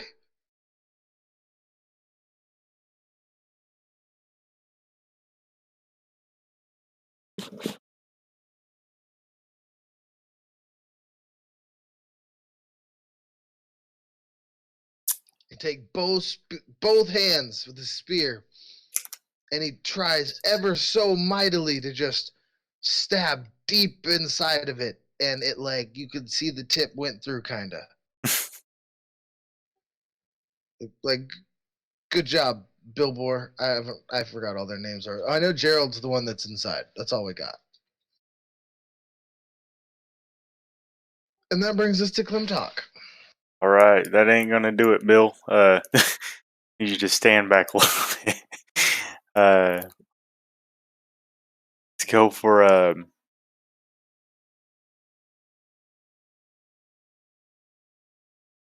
breath weapon. Okay. Oh. Is that to hit? That was to saving. Okay, that's damage. Yeah, Oh, DC saving 11. throw. Oh yeah, 11 Dex save. of strength. Dex. Okay. That's a great roll right there. Or one. Yeah. I should have You devised. got a 15. Yeah. Okay. That's a whole 4 damage. Whole 4 damage. At least it's not a half 4 damage. Yeah. Yeah, I do 4 damage regularly, so you know. I'm like, things. how the hell did that thing dodge that? Good things come. It didn't dodge it per se, but like right when he did his breath weapon, it like ducked its head underneath the sewer waters, and like it mostly just like skated over its back.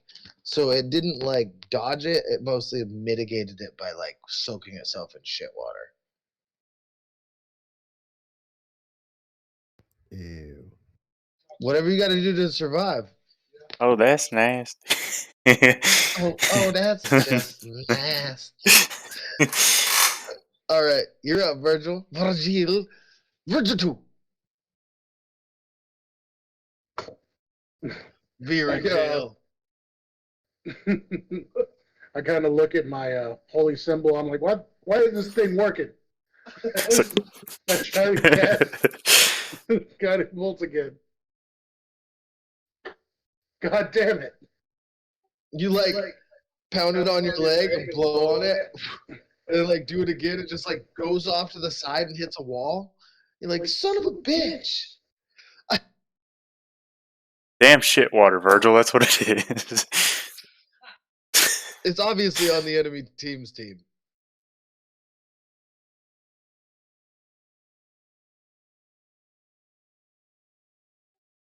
So the carrion crawler, very angry. That's not the carrion crawler. That's the guard. Bill, This is the Bill, carrion Bill. crawler.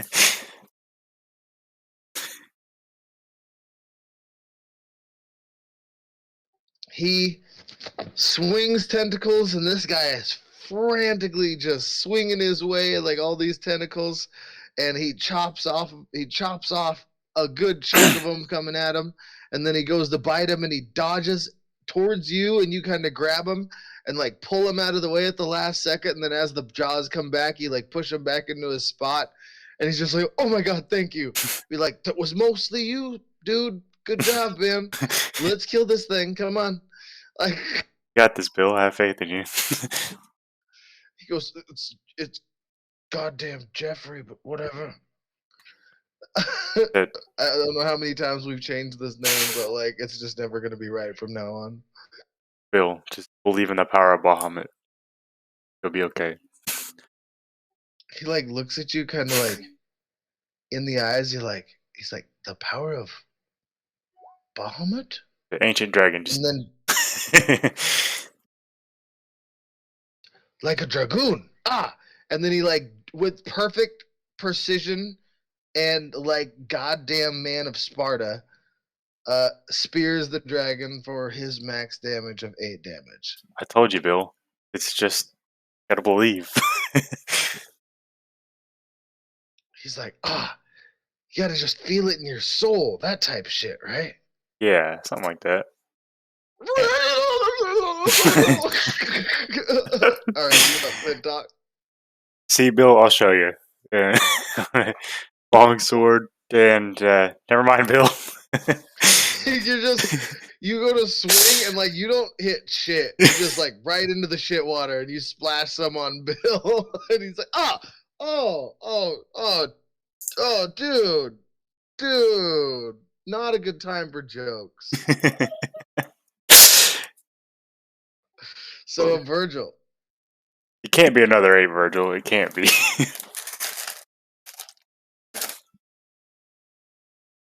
Statistically impossible.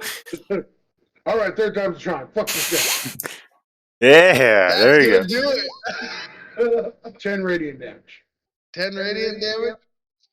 Not bad. All right, that is actually he is on his last legs. Next attack on it is advantage.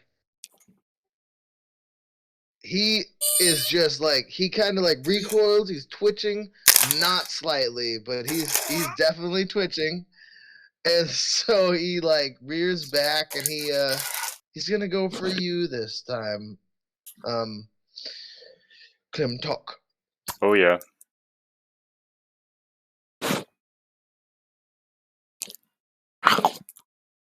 $22 to hit. That'll do it. DC 13 Constitution save.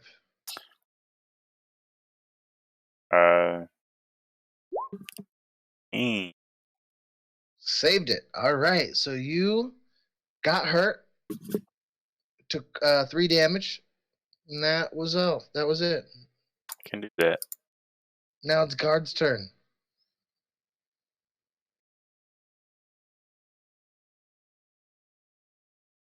Guard, he lunges at him with the spear, and like as the spear comes forward, a tentacle wraps around it and yanks it right out of his hand. Oh yeah, that would be an advantage, wouldn't it? All right, the spear does not get yanked out of his hand. As the spear is like getting yanked out of his hand, he jumps up, grabs it, plants his feet, and shoves the spear down right through the eye of the carrion crawler, killing it.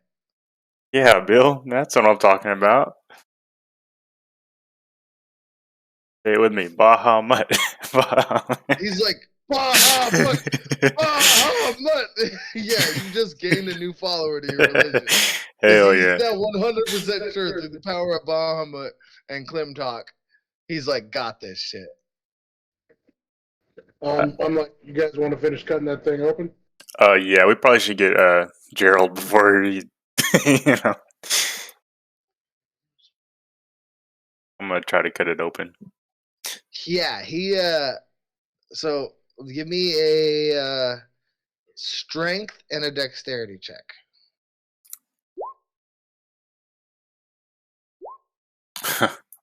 Not happening. Do you want to help him, Virgil?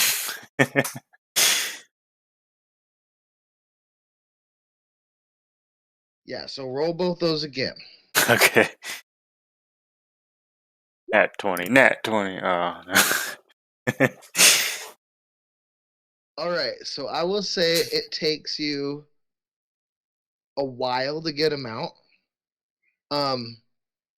So you guys have one roll to medicine check him to stabilize him. That's it. Got this, Virgil. I have a high medicine check if you want to assist me on that. I got you. Giving you paladinic inspiration.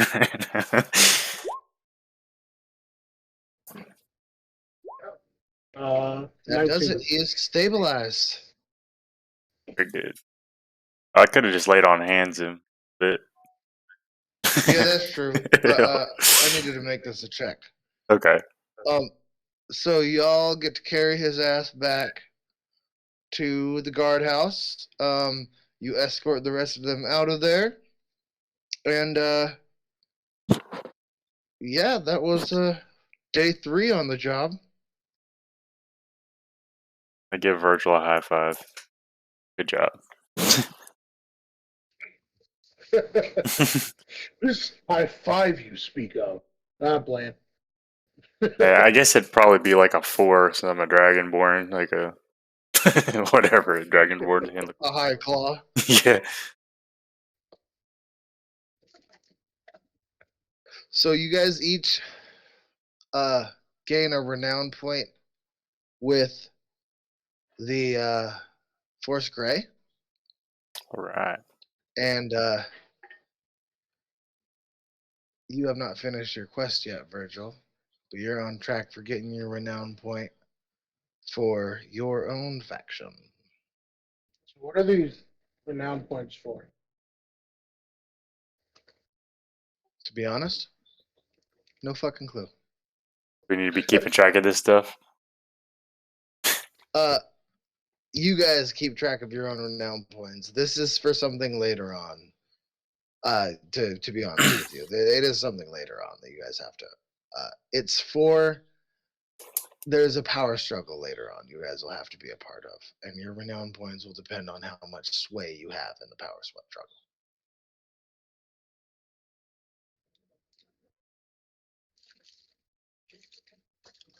Good thing Rocket's been all about that. Is it though? I do what you say, boss. Technically, you are my employer right now.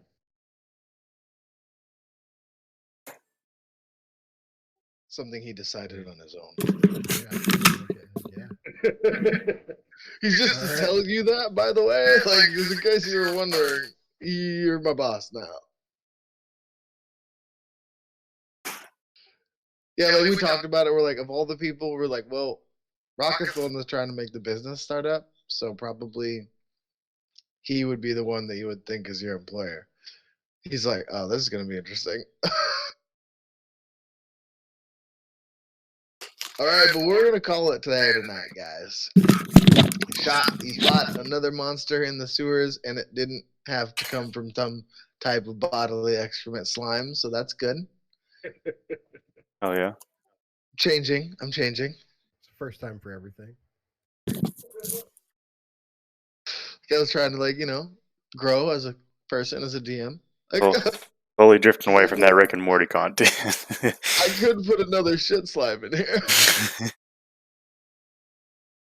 I was like, hey, they never did fight that one, which you guys aren't exactly in the same sewers, I'll say, but like to be real, you guys are totally in the same sewers. I just didn't want to make a new map.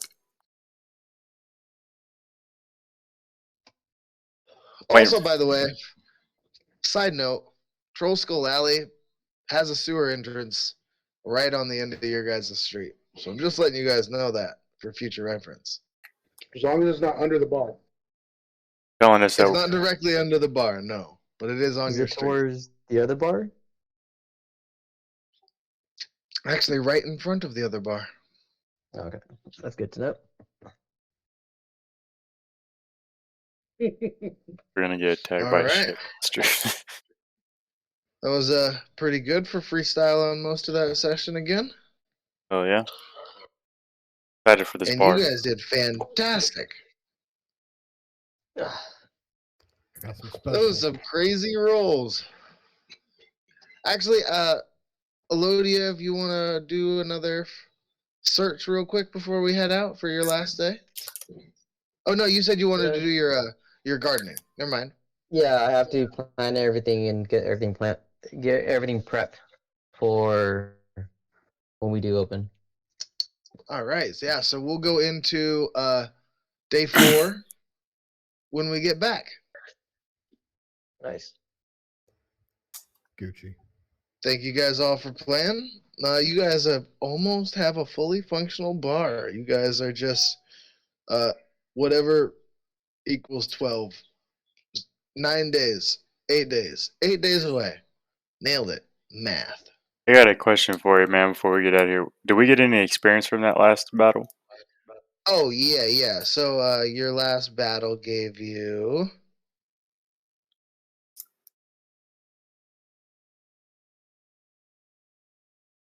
450 divided by 2, 225. All right. All right, and then everybody collectively gets 300 experience for the day.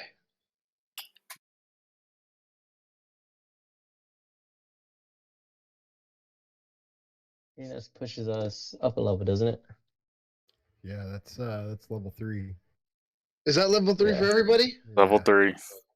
I was Yeah, trying to but make I think sure one then I person think didn't get the other two have more. Yeah, Virgil and Clem have a little bit more than you and Yeah. I. Yeah. Also, were you gonna make me fight those 3 scarecrows by myself? Hey, that was your decision, not mine. But that's what I'm saying. Like, was there only supposed to be one, or Yeah, was there supposed to be 3? There was 3 the whole time period. Like you guys actually did the right move by going out there to help him out, or it would have been a really bad day. God, I would have died. I would You have just love ran. killing me off. Yeah, honestly, you could have ran too, but like honestly, you had the only you and Dom had the only dangerous missions out of the group. I think you could have ran from that, and then the guy's like, "Why don't you kill them all separate?" You know, because there weren't one. Yeah, Well, like you could have definitely ran. Yeah, you could have definitely survived the encounter, but like you definitely would have been fighting 3 scarecrows on that. And technically, it was a 10-day mission that I was supposed to make you do as well. But because you got everybody to help you, and you asked around about like locations and stuff like that, I made you be able to figure out where it was at right off the bat. Because I didn't Nice. know if you'd be able to get everyone to help you on the next time that you tried to do it. So I was just like, I'm gonna take this opportunity to not fucking kill off goddamn Kong again. shout out to rolling ones for HP. Oh shit! Oh, you reroll ones. No, only on a D20. Oh, only on a Yeah, D20. my HP is like a meta thing. Yeah. Oh shit, son. That is unfortunate. But I get second level spells. All right. So we're rolling for hit points. We're not doing fixed points for this. It's whatever you want. I don't Yeah. care one way or the other. I always roll for mine just because I like the risk. I always use fixed because I don't. I don't. I use fixed. I don't like the risk either. I'd rather because I roll plenty bad, plenty enough. I don't want it to be that one time that I absolutely can't roll bad. Elodia, did you Okay. put in your stuff? Your experience? Not yet. Okay. I'm doing it right now. So that brings everyone to level 3. Brings me Yep. to level 3. Yeah. Your Rocket and Clemtop are there.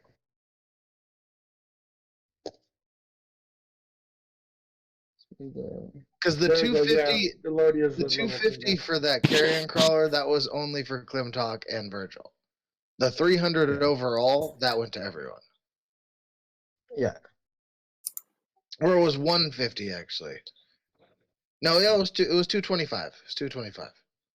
Because math, we're back to that point again. Yeah, but the 300 goes to everybody, and the 225 goes to Virgil and Klimtok. So yeah, who is at level 3 now? Thank everybody. Everyone should be level 3. I Everyone's at believe. level 3 now. Yeah. Okay, well that didn't work out as I planned, but here we are, so it works out that way. I had a whole side mission that you guys are gonna have to deal with Ernest, but that's just gonna get harder now and move into the future. Right. Oh, I gotta pick I my think we'll be a bird. lot stronger in the future. The Oath of Glory.